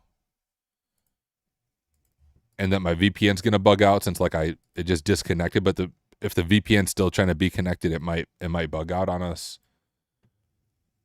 All right, that was the most recent one, right? No, it was at 3. Okay, that's good news.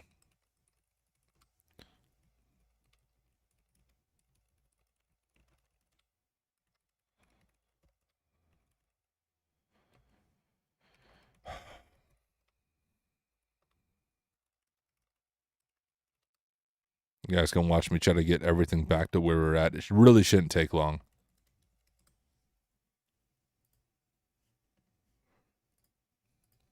And this is why it's so important to take good notes. Because then it's, we do have that backdoor as well. Oh, well. I'll do it the same way as before. So we were on SQL, blah, blah. Should be able to copy and paste some of these commands real quick.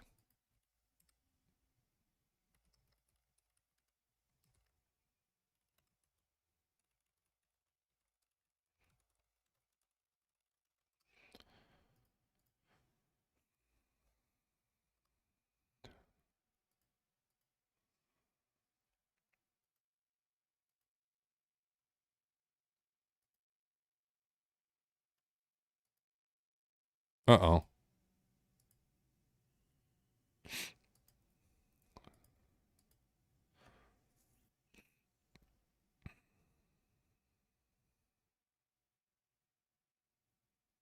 Did it not properly respond? I have the Python web server open. It should properly respond. What's your average words per minute? It's like 120 to 140 when we do our typing race. This is what I was afraid of with the other one crashing, if I would have some like weird connection issues.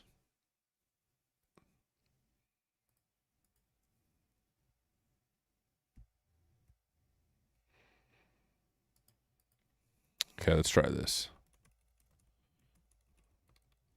I think it was just tiled lowercase.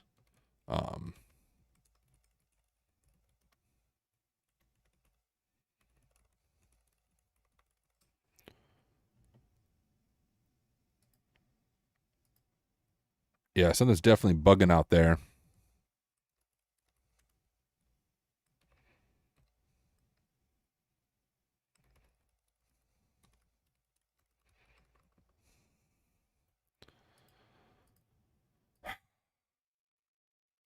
Freaking Kali Linux, guys.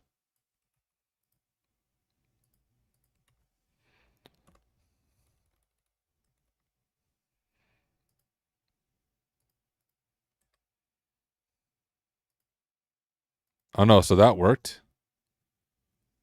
Okay. I know it's not found, but at least try to download it. This probably isn't even needed for what we're doing, but it was nice having that sliver session so that we could like just grab stuff easily. So if we do this,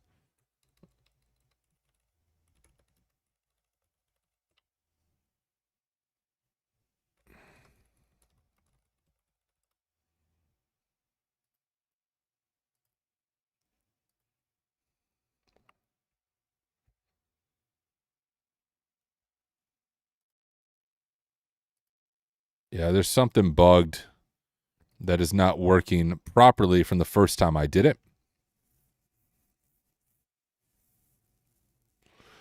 A connection attempt failed because the connected party did not properly respond after a period of time, or established connection failed because connected host has failed to respond. So it's trying to reach out to this.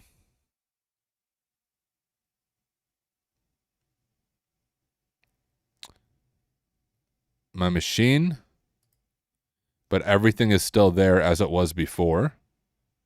There's my shell c.bin that it should be trying to download, and update.exe. All because the stupid freaking VM crashed. All right, well, let's forget that. Well, here, let me try it the non-opsec safe way. It was SQL external DarkHaven.local.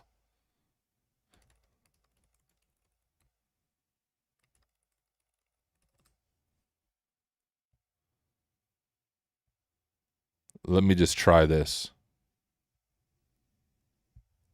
I've wasted now 6 minutes because Kali decided to just randomly crash even when there wasn't any CPU stuff going on. Ah. Annoying. So I guess if you guys have questions, feel free to ask them as I try to fix my stupid VM.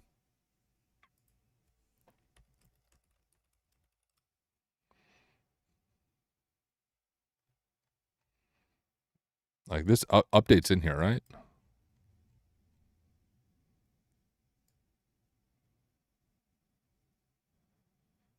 Element PQRST. So much crap. Okay, I thought I saw it. Yeah, they're right there. So there's something bugging out with the connection when I'm trying to actually execute it. It's not actually trying to download now. My week's been good, Jasper. I appreciate you asking. How was your week?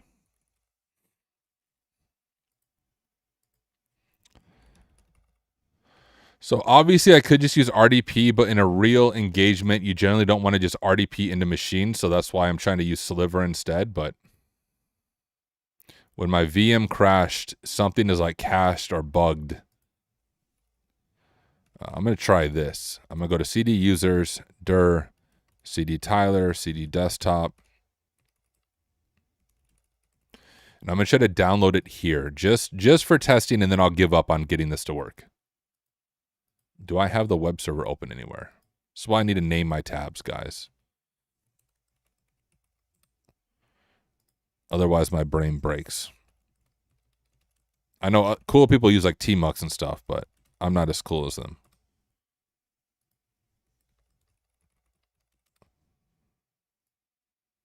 Grab my IP. Want to download update.exe, save it as update.exe. Dir. Run. Wow, no, it is like legit. Literally nothing would have changed.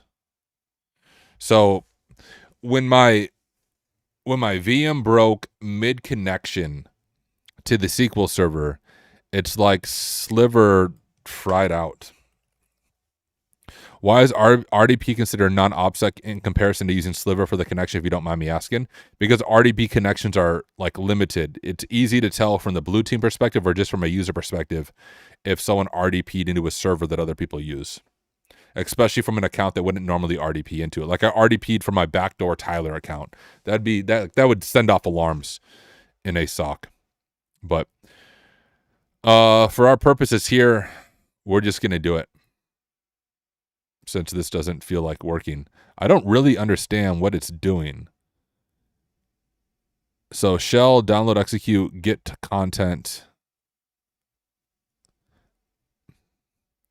It's like it's not reaching out properly to my machine. I mean, there's one thing I could try. Okay, I'm going to try one thing, guys. Then I'll give up on this. And we'll just go back to where we left off. And I'm still blaming Kali for freaking breaking. What we could try is recompiling this. So I called it shell.nym.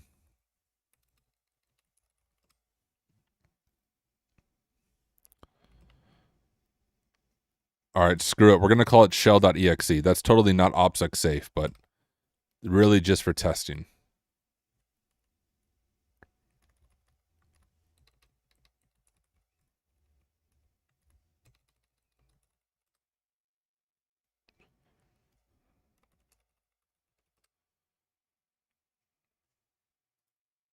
Nope. That's so weird. So the reason I'm going to say no right away is what should be happening is it should download shell.c.bin and then execute it in memory, but it's not working. It worked obviously in the beginning. You guys all saw it work, but now we're getting these weird errors that it's not able to connect back to me.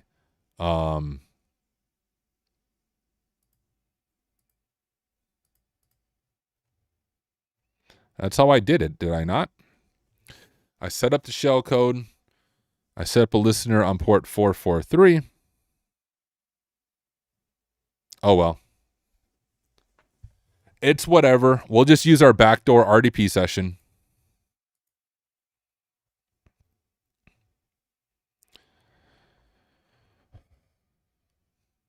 All right. Hi, Tyler. In the future, while you're editing this video because Kali Linux is freaking stupid, you can edit it to this point, and then we'll dive back in. All right, picking up where we left off for the most part, there's some reason when my VM bugged, it like also bugged out Sliver, and no matter what I can do, I can't get my Sliver session back. So something when my Kali VM crashed, bugged out Sliver, but let's pick up right where we left off. So as I was saying before, as we were doing our enumeration, we want to make sure we dig into each one of these, and I think our VM froze when we were looking at this one. So I'm going to jump over to here. I'll just close this out because it's not going to be needed anymore. And if we ls here, we can cd into our loot folder that we were at before. Here, cd DarkHaven data, and then cat out that file. And then that's what we are looking at. But none of this seems super interesting to us either. We have the scope, 160 hours of total engagement, mostly infos. We have an SSRF vulnerability and a legacy reporting API. It was remediated. We have an overly permissive firewall. We have some DMARC issues, some weak cipher suites, things that you do see on a pen test. We have several service accounts with non-expiring passwords and excessive group memberships. So we don't know what group memberships those are. That would be helpful to see. Overall posture is good. It's improved significantly since 2023, blah, blah, blah, blah. There was one other thing that we wanted to dig into based on our enumeration, and that was this weird IT security word list. Let's get a little more context on what this is and why it matters. Oh, wow, this is big. All right, let me scroll to the top. Internal IT use only. When you see that in an engagement, that's always like, hey, we should dig in a little bit. This word list was compiled from historical password audits, common patterns observed across the DarkHaven environment, vendor default credentials, and passwords recovered during previous internal red team engagements. Maintained for use by the IT security team during internal password auditing, PAM vault, blah, blah. Do not share outside of the IT security operations team. All right, when you see that, you should think, okay, this is going to come in handy later on. So what I'm going to do is I'm going to copy this file, and I'm just going to copy it 3 directories out into my main one, just so I have easy access to it. And we should see IT security word list here. I'm going to clean it up a little bit, but I'm going to cheat and just use mousepad. Mousepad's sort of like Notepad on Windows, and I'm just going to delete all that extra junk so that we just have a list of passwords, save it, and now when we cat it out, we should just have that list of passwords that might come in handy later on in the engagement. But now let's jump back over to our notes, because what was most interesting in our enumeration is the fact that we have a potential local admin, this service NetOps account on share.external.darkhaven.local. I'm curious what type of AD permissions this has, so I'm going to jump over to our backdoor account here. I'm going to make this much larger so we don't have to squint our eyes while we read it. We'll change it to 36. All right. And now we can do net user service netops, I think, domain. And access is denied because I'm not running in the context of domain user, right? You can't do Tyler domain. Whoops. At least I'm pretty sure that's going to be our issue here. I can only do net users Tyler. So because my sliver thing died, we would have to log into another account like the SQL Service account, and then we would be able to do this. So maybe we'll come back to that. I thought I'd very quickly be able to see the AD permissions. I'm blaming Kali Linux again for breaking sliver. Mid-engagement. Come on, Kali. Anyways, let's just see if it is a local admin, and then we can go from there. netexec SMB, I think it said share, right? Local admin for share. Yes. Share.external darkhaven.local-user service netops-p. We'll try connecting with a domain account. If for some reason that doesn't work, we can try local auth. So domain account and I guess shares. What we're looking for is that beautiful pwned icon, because that means we have admin access to the server. And for someone asked earlier, this is before the recording, but I want to include it in the recording. Xerox said, why is RDP considered non-OPSEC in comparison to using Sliver? Just do this.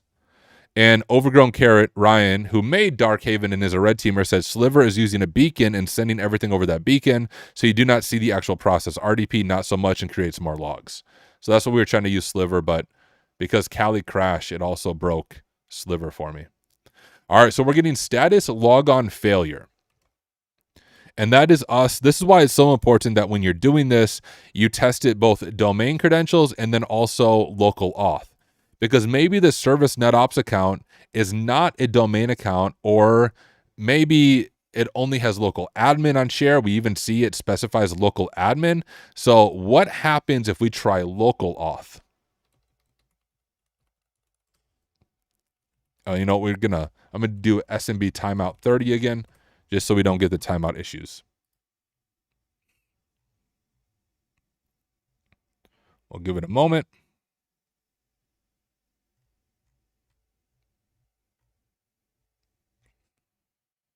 Beautiful. So we did not get the pwned thing here, but it does say that it's a local admin. So actually what I'm just curious about is I'm going to continue to be non-OPSEC safe because freaking YOLO. If I use Remina, can I just RDP into this and enumerate it that way? I'm going to try it. Share external darkhaven.local. Keep in mind, I'm a pen tester, not a red teamer, for obvious reasons. We're going to RDP service netops. I'm going to grab the password, paste it in. Thoughts on THMCell2? I have no thoughts. Try hack me is dead to me. All right, let me close this out. Now, I've noticed this about Kali as well. I'm blaming Kali again. Remina, a few Kali updates ago, Remina suddenly began taking significantly longer to RDP into stuff. Whether it's a lab or my local network, it just takes forever. But let's see if we can get on share.darkhaven.local or if it's going to error out for us.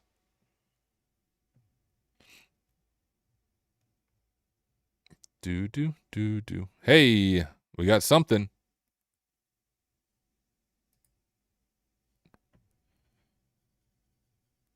Good old Windows. Good old spinning blue thing.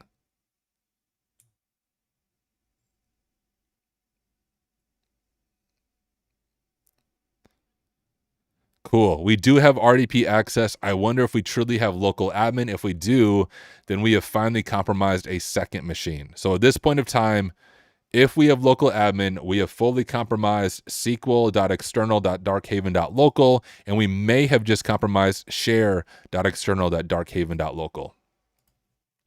So let's just open up PowerShell. Believe it or not, the name of that spinny thing officially is called the Throbber. Is it really? That's actually amazing. I'm going to see if I can run PowerShell as administrator. If we can, it means we have compromised another machine. And look at that.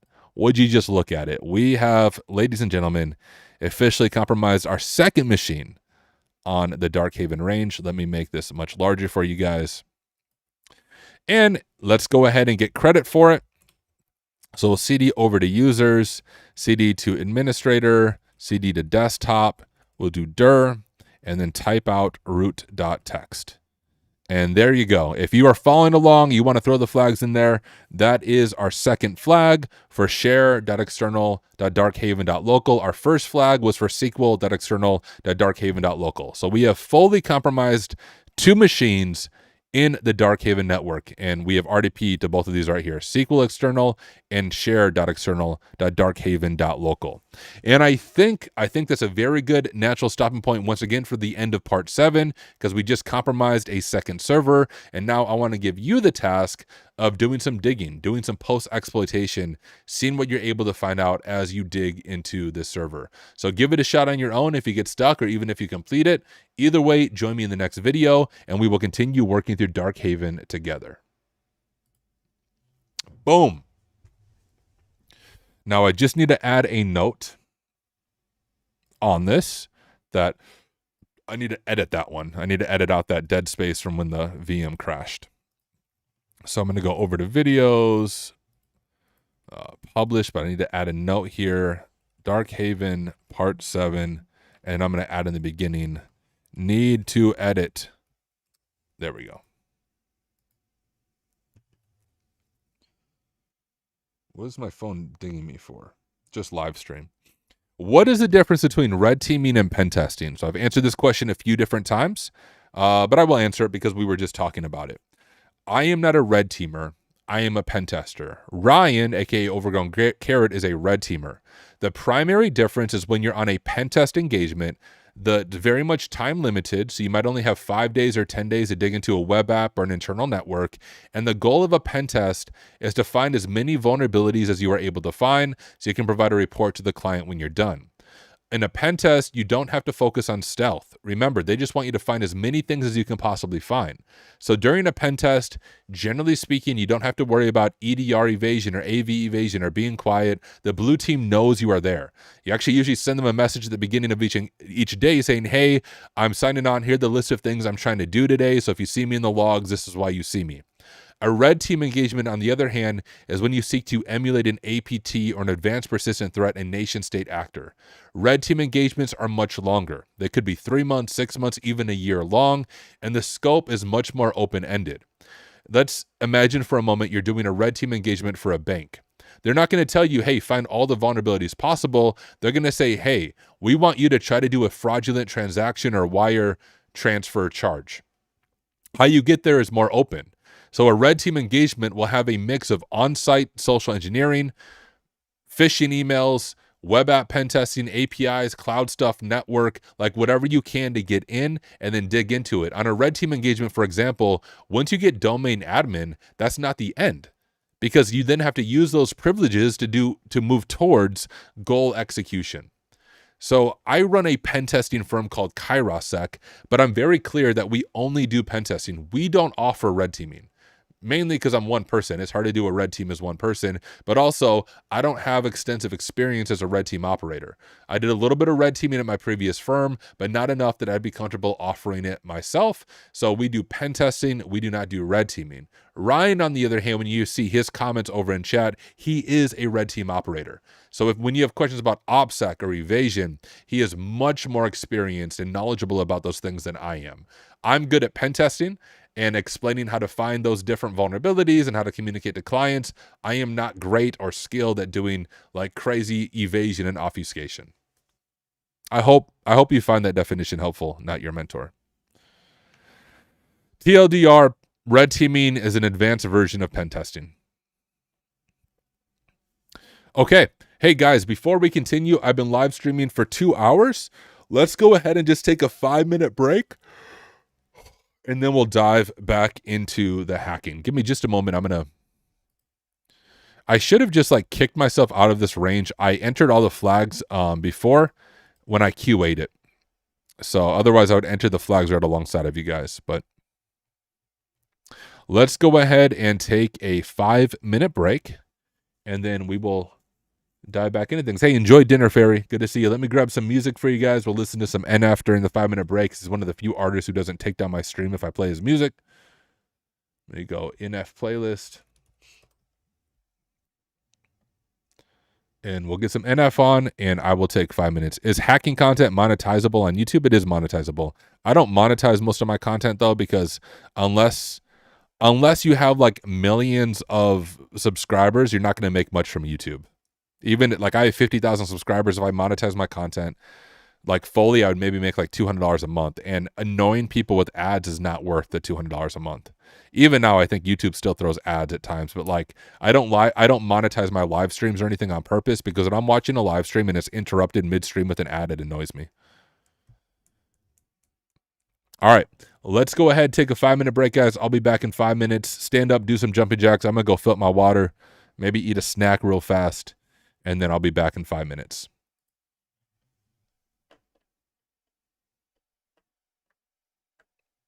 If this song would start. All right, here you guys go. Enjoy the music.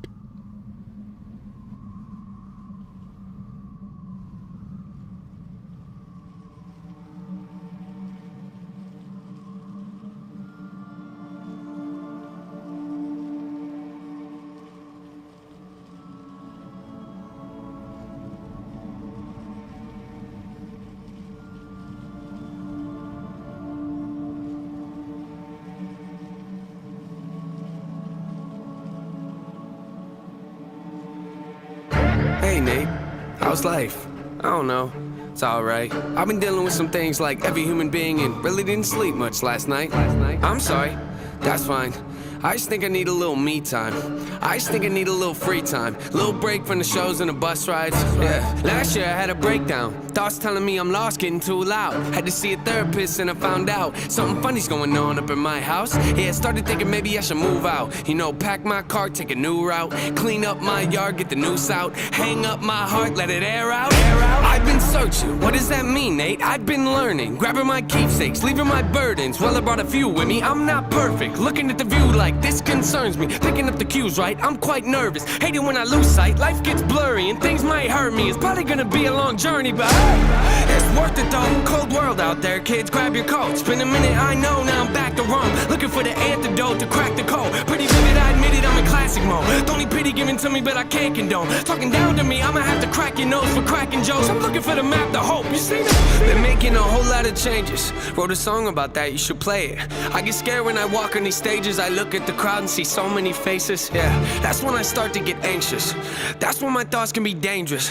That's when I put on my makeup and drown in self-hatred. Forget what I'm saying and where the beat go? Oh, ain't that something? Drums came in, you ain't see that coming. Hands on my head, can't tell me nothing. Got a taste of the fame, it'll pump my stomach. Throw it back up like I don't want it. Wipe my face, clean up my vomit. OCD trying to push my buttons. I said don't touch it, now y'all done it. I can be critical, never typical. Intricate with every syllable, I'm a criminal. Intimate but never political, pretty visual. Even if you hate it, I'll make you feel like you're in it though. You call me what you want, but never call me forgettable. Leave you deep in thought, I can never swim in the kiddie pool. Waited, I've been thinking the cinematic is beautiful. Man, I don't know if I'm making movies or music videos. Yeah, the sales can rise, doesn't mean much though when your health declines. See, we've all got something that we trapped inside that we try to suffocate, you know, hoping it dies. Try to hold it underwater, but it always survives. And it comes up out of nowhere like an evil surprise. Then it hovers over you to tell you millions of lies. You don't relate to that? Must not be as crazy as I'm. The point I'm making is the mind is a powerful place, and what you feed it can affect you in a powerful way. It's pretty cool, right? Yeah, but it's not always safe. Just hang with me, this'll only take a moment, okay? Just think about it for a second. If you look at your face every day when you get up and think you'll never be great, you'll never be great. Not because you're not, but the hate will always find a way to cut you up and murder your faith. I've been developing, take a look at the benefits. Nothing to meddle with, I can never be delicate. My irrelevant, that depends how you measure it. Take a measurement to back it up and give me the evidence. Pretty evident, dependable, can never be tentative. I'm a gentleman, depending on if I think you're genuine. Pretty elegant, but not afraid to tell you to get it. Grip proper etiquette, I keep it to myself when I celebrate. It's that time again. Better grab your balloons and invite your friends. Seatbelts back on, yeah, strap them in. Look at me, everybody, I'm smiling big. On a road right now that I can't predict. Tell me tone that down, but I can't resist. Y'all know that sound, better raise your fist. The search begins, I'm back, so enjoy the trip, huh?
Hello, darkness, my old friend.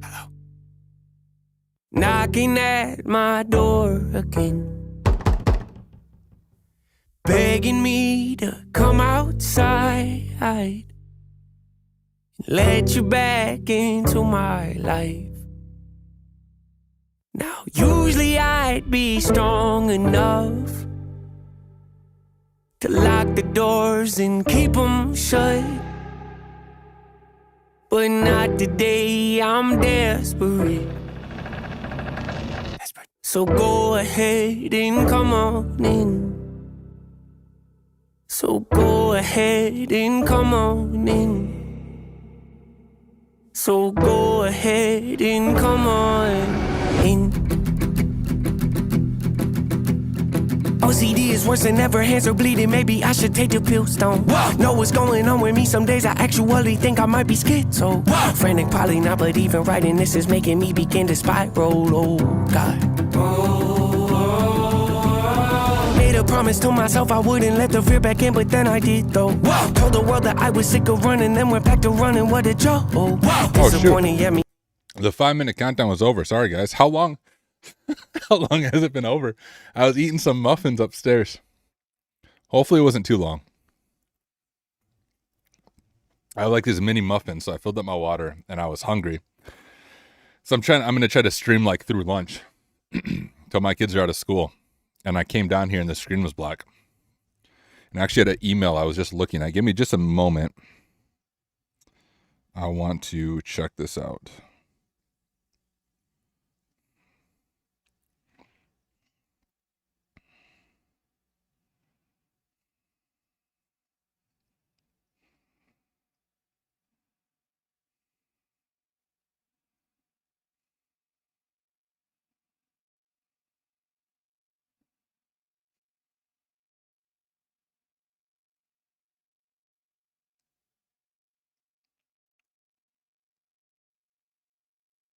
All right. Like 1 minute. All right. Sorry about that, guys. I need to have like a 7-minute break so I can eat my muffins in peace.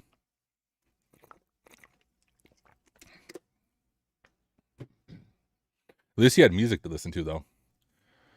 I'm going to get all this extra stuff closed out.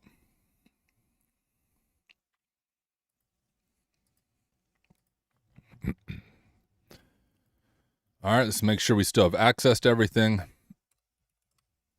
And we do. Okay, beautiful. This is going to be part 8. And oh my goodness, I'm legit stressed out. Because what we are going to do next is what kept breaking in the range. You'll see why it kept breaking when I actually do it, and you see what actually has to happen in the background. But this was a headache for us to get working properly. I really hope I fixed it. Because if this bugs out as we're going through it, I'm going to have to stop and jump back, put my sysadmin hat on and see if I can fix it. I have fixed this multiple times. Ryan's also stressed out. He knows what the next part is as well. He knows that we've done a bunch of things to try to fix this. I think I have it working, but we'll find out shortly. Tasty Laser Cake said, love the content as a pen tester, by the way. So much real world content you don't really get in other places. That's our goal. I really appreciate for learning new techniques I don't use on a daily basis. Thank you. That is the goal of Hack Smarter. Heavy focus on realism. No, I'm not sharing my screen yet. I'll start recording before I start sharing my screen. And I am going to sort of cheat at this part because I know the next step. There's a lot of rabbit holes that you could fall into, but I really just want to get this one done to see if the range works or if this part is going to be buggy and broken. So everybody, please cross your fingers. It's the moment of truth. I think I fixed it though, but we'll find out. So there is a chance, let me just remind you, if this does not work, I'm going to have to end the stream and jump off and work on fixing this. But hopefully everything works smoothly for us. So this is going to be part 8 of working through the DarkHaven rage. One more drink of water. I got to get these muffins cleared out of my mouth. Like the service backup rabbit hole. Yeah. I couldn't actually remember if service backup was a rabbit hole or not, Ryan. Because like I did this, but I'm intentionally trying to like do it fresh so I show my methodology and such. And when I saw service backup, I was like, I kind of remember a backup account. Maybe I can abuse this, but you just told me it's a rabbit hole, so I'm going to assume it is a rabbit hole. All right.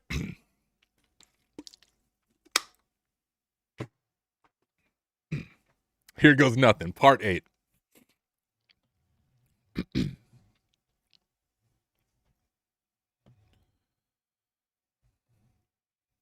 What is up, everyone? Welcome to part 8 of working through the DarkHaven range on the Hack Smarter platform. And as usual, this is part 8, not part 1. So if this is the first video that you're watching, I suggest starting at part 1 and watching this in series so that you are not lost. And hey, you'll learn even more by hacking alongside of me. So if you haven't already, head over to hacksmarter.org, launch DarkHaven, and let's hack all of the things together. You'll also notice that there's going to be chat on the screen if people chat. I am live right now with about 80 people in the live studio audience. I stream all the time. You should join me, subscribe, bell notification, all those good things so that you're notified the next time I am live. All that being said, let's dive in right where we left off in the previous part. And remember, we just compromised a second machine. So at this point of time on the DarkHaven range, we have full admin access to the SQL server, and we just got full admin access to the share. We grabbed the root flag when we ended the last recording, and now we're at the point of doing some enumeration. Now, I'm going to, I don't know if cheat is the right word, but there are a few rabbit holes at this point that you can fall into.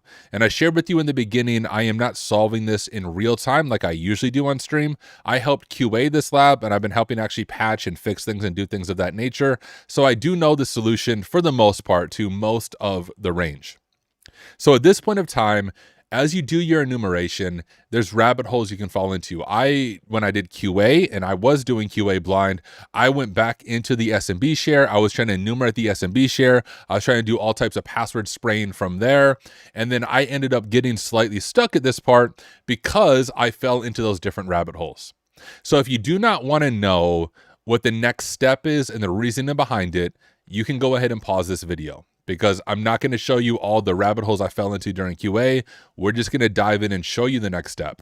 Because the other thing I want to let you know is when we first launched this range, this step that I'm going to showcase kept breaking. I think both me and Ryan were like pulling out our hair and getting mad at it, but I think we have it working well now. So this will be the moment of truth if I have sacrificed enough to the demo gods, if this is going to work for us.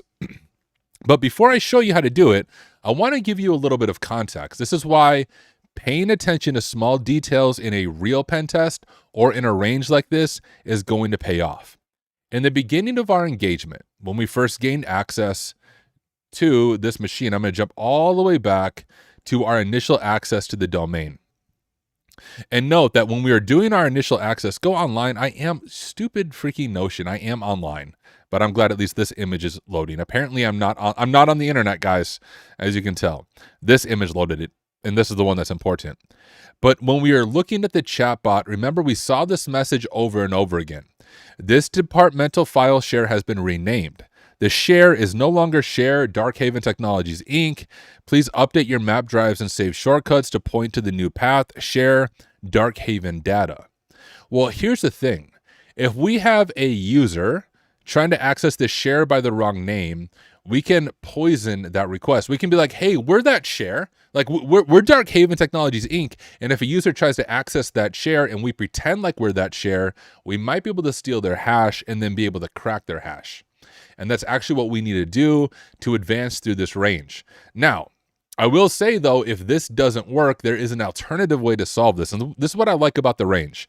For a lot of the attack paths, there's multiple ways to do it. So if you want to dig a little bit deeper, you can actually move beyond this part without capturing this hash. But I think capturing this hash showcases a really cool thing to do. And it's something that I've done in real internal networks when I gain access to a Windows machine.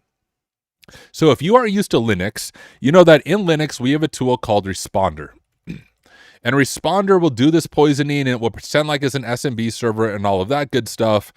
And that might work. But when we're in a Windows environment and we're actually connected to the share machine itself, there's not a responder Linux tool that we can run, but there is an equivalent for Windows called Env. Env has very similar functionality with the poisoning and trying to do the LMNR stuff and trying to set up the fake SMB share and see what information we are able to gather. Now, you need to keep in mind that Windows Defender is fully enabled on the share. Now, we could, since we have local admin, I think disable it, but I think that makes it unrealistic. So we're going to try to work within the confines of knowing that Windows Defender is running. One way you could do this is with an AMSI bypass and then use env.ps1 to do it. But what I noticed is the latest compiled version of env actually bypasses Defender on its own. I don't know how long that will be true, but as of right now, it does, or at least when I was doing QA. So let's go ahead and dig into this. So I'm going to first go over to here, and we'll drop down here just so we can continue taking our notes. I'm going to do an H1, and we will say, we'll call this full compromise of share external DarkHaven.local. And what I like to do is drop the credentials that we found in order to compromise this. So these creds were right here. So username, password will give us full access. What's up, Haxerbyte? Let's go over here. We'll type env GitHub to pull up the GitHub for env. Click our first link. And then we want to click releases. Make sure my face isn't blocking it over on OBS. Click releases on the right corner of your screen. And now there are multiple different releases here. I believe the net 10.0 ones do not get caught by Defender. I think. Let's just find out together ourselves and see what happens. I'm going to go ahead and download this one. I'll get it downloaded. I'm going to CP it from my downloads folder. I meant to save it to my current directory, and then I'm going to unzip it. And that will give me an env.exe right there. I'm going to go ahead and spin up a simple Python web server, like so. Go over to this machine, and I'm going to try to download that to the administrator's desktop. I need to get my IP. You think by now I'd have this IP memorized, but I don't. env.exe, output is env.exe. Now, if you grab the wrong version of env, it will get shut down by Defender, so we'll see what happens.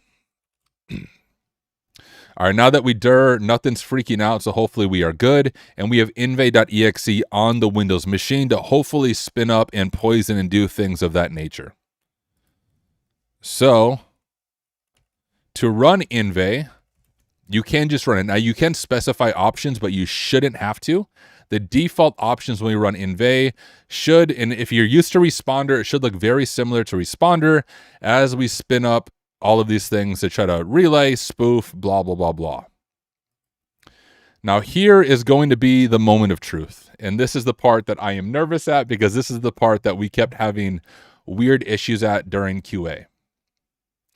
What should happen, if the range works properly, is there's simulated user activity.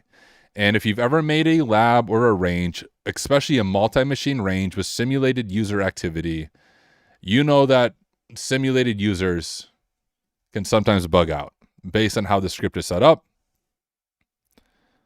But it should fire off every minute or so. But I'm not seeing anything, so it's already stressing me out. Sometimes I've noticed with env, it will fire off and it won't show you on the screen. You have to look at the logs. So let me just go over to CP,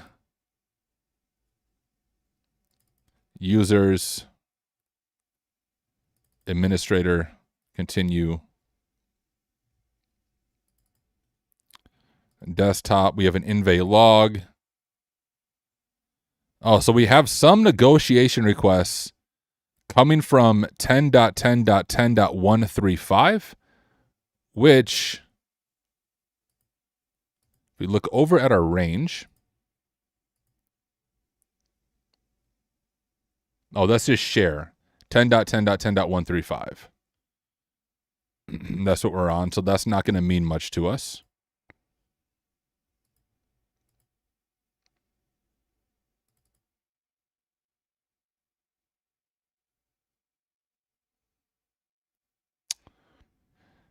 But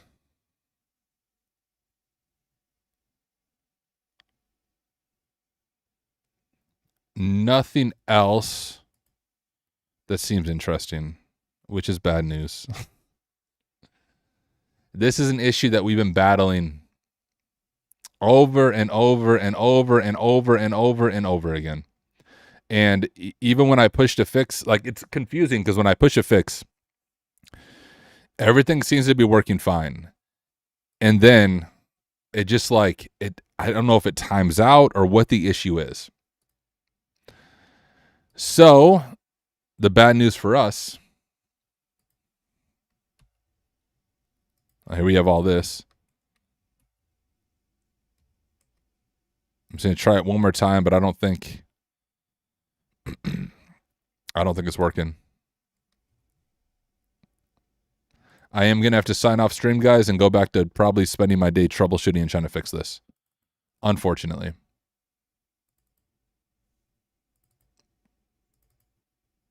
And we may, I mean, this attack path is cool. I'm thinking we might have to do something else for it. I don't know. Dang it. Well, such is life.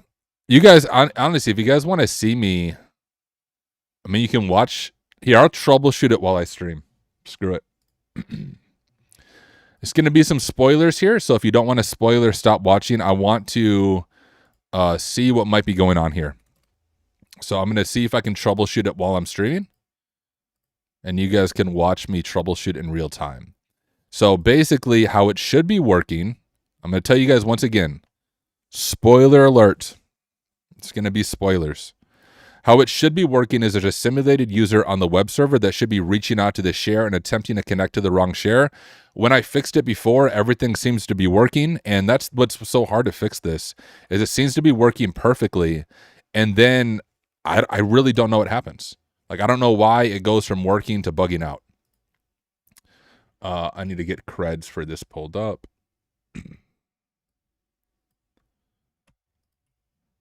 So I'm going to log in as the user, but then what might happen when I log in is it will trigger it to work. So then maybe I should just set up auto login or something of that nature. What I want to do right now is just look into Event Viewer and see what it works. I mean, we could try another version of Inve, but we're just wasting our time because I can identify whether or not it's running just by RDPing into it. But in a real engagement, I mean, that might be a good idea. But this way we can look at the logs, see what is running, see what's not running, see if I can identify the issue. All that fun stuff. But this is an issue that we've been battling from the beginning. It's the only part of the range that is like buggy. Everything else works flawlessly. It's this simulated user activity that's very cool, but also due to the nature of the beast, it seems to bug out at times. And we can even keep... No freaking way. Now my VM crashed. You have to be joking me again. Okay.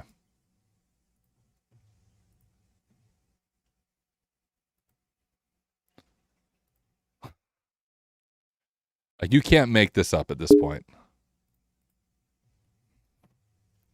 All right, guys, I am going to sign off because I can troubleshoot a lot better when I'm not also trying to like stream and talk. And this issue needs to be fixed. So I apologize for ending the stream early, but this needs to be fixed ASAP to the best of my ability. I've fixed it multiple times, but obviously none of the fixes work.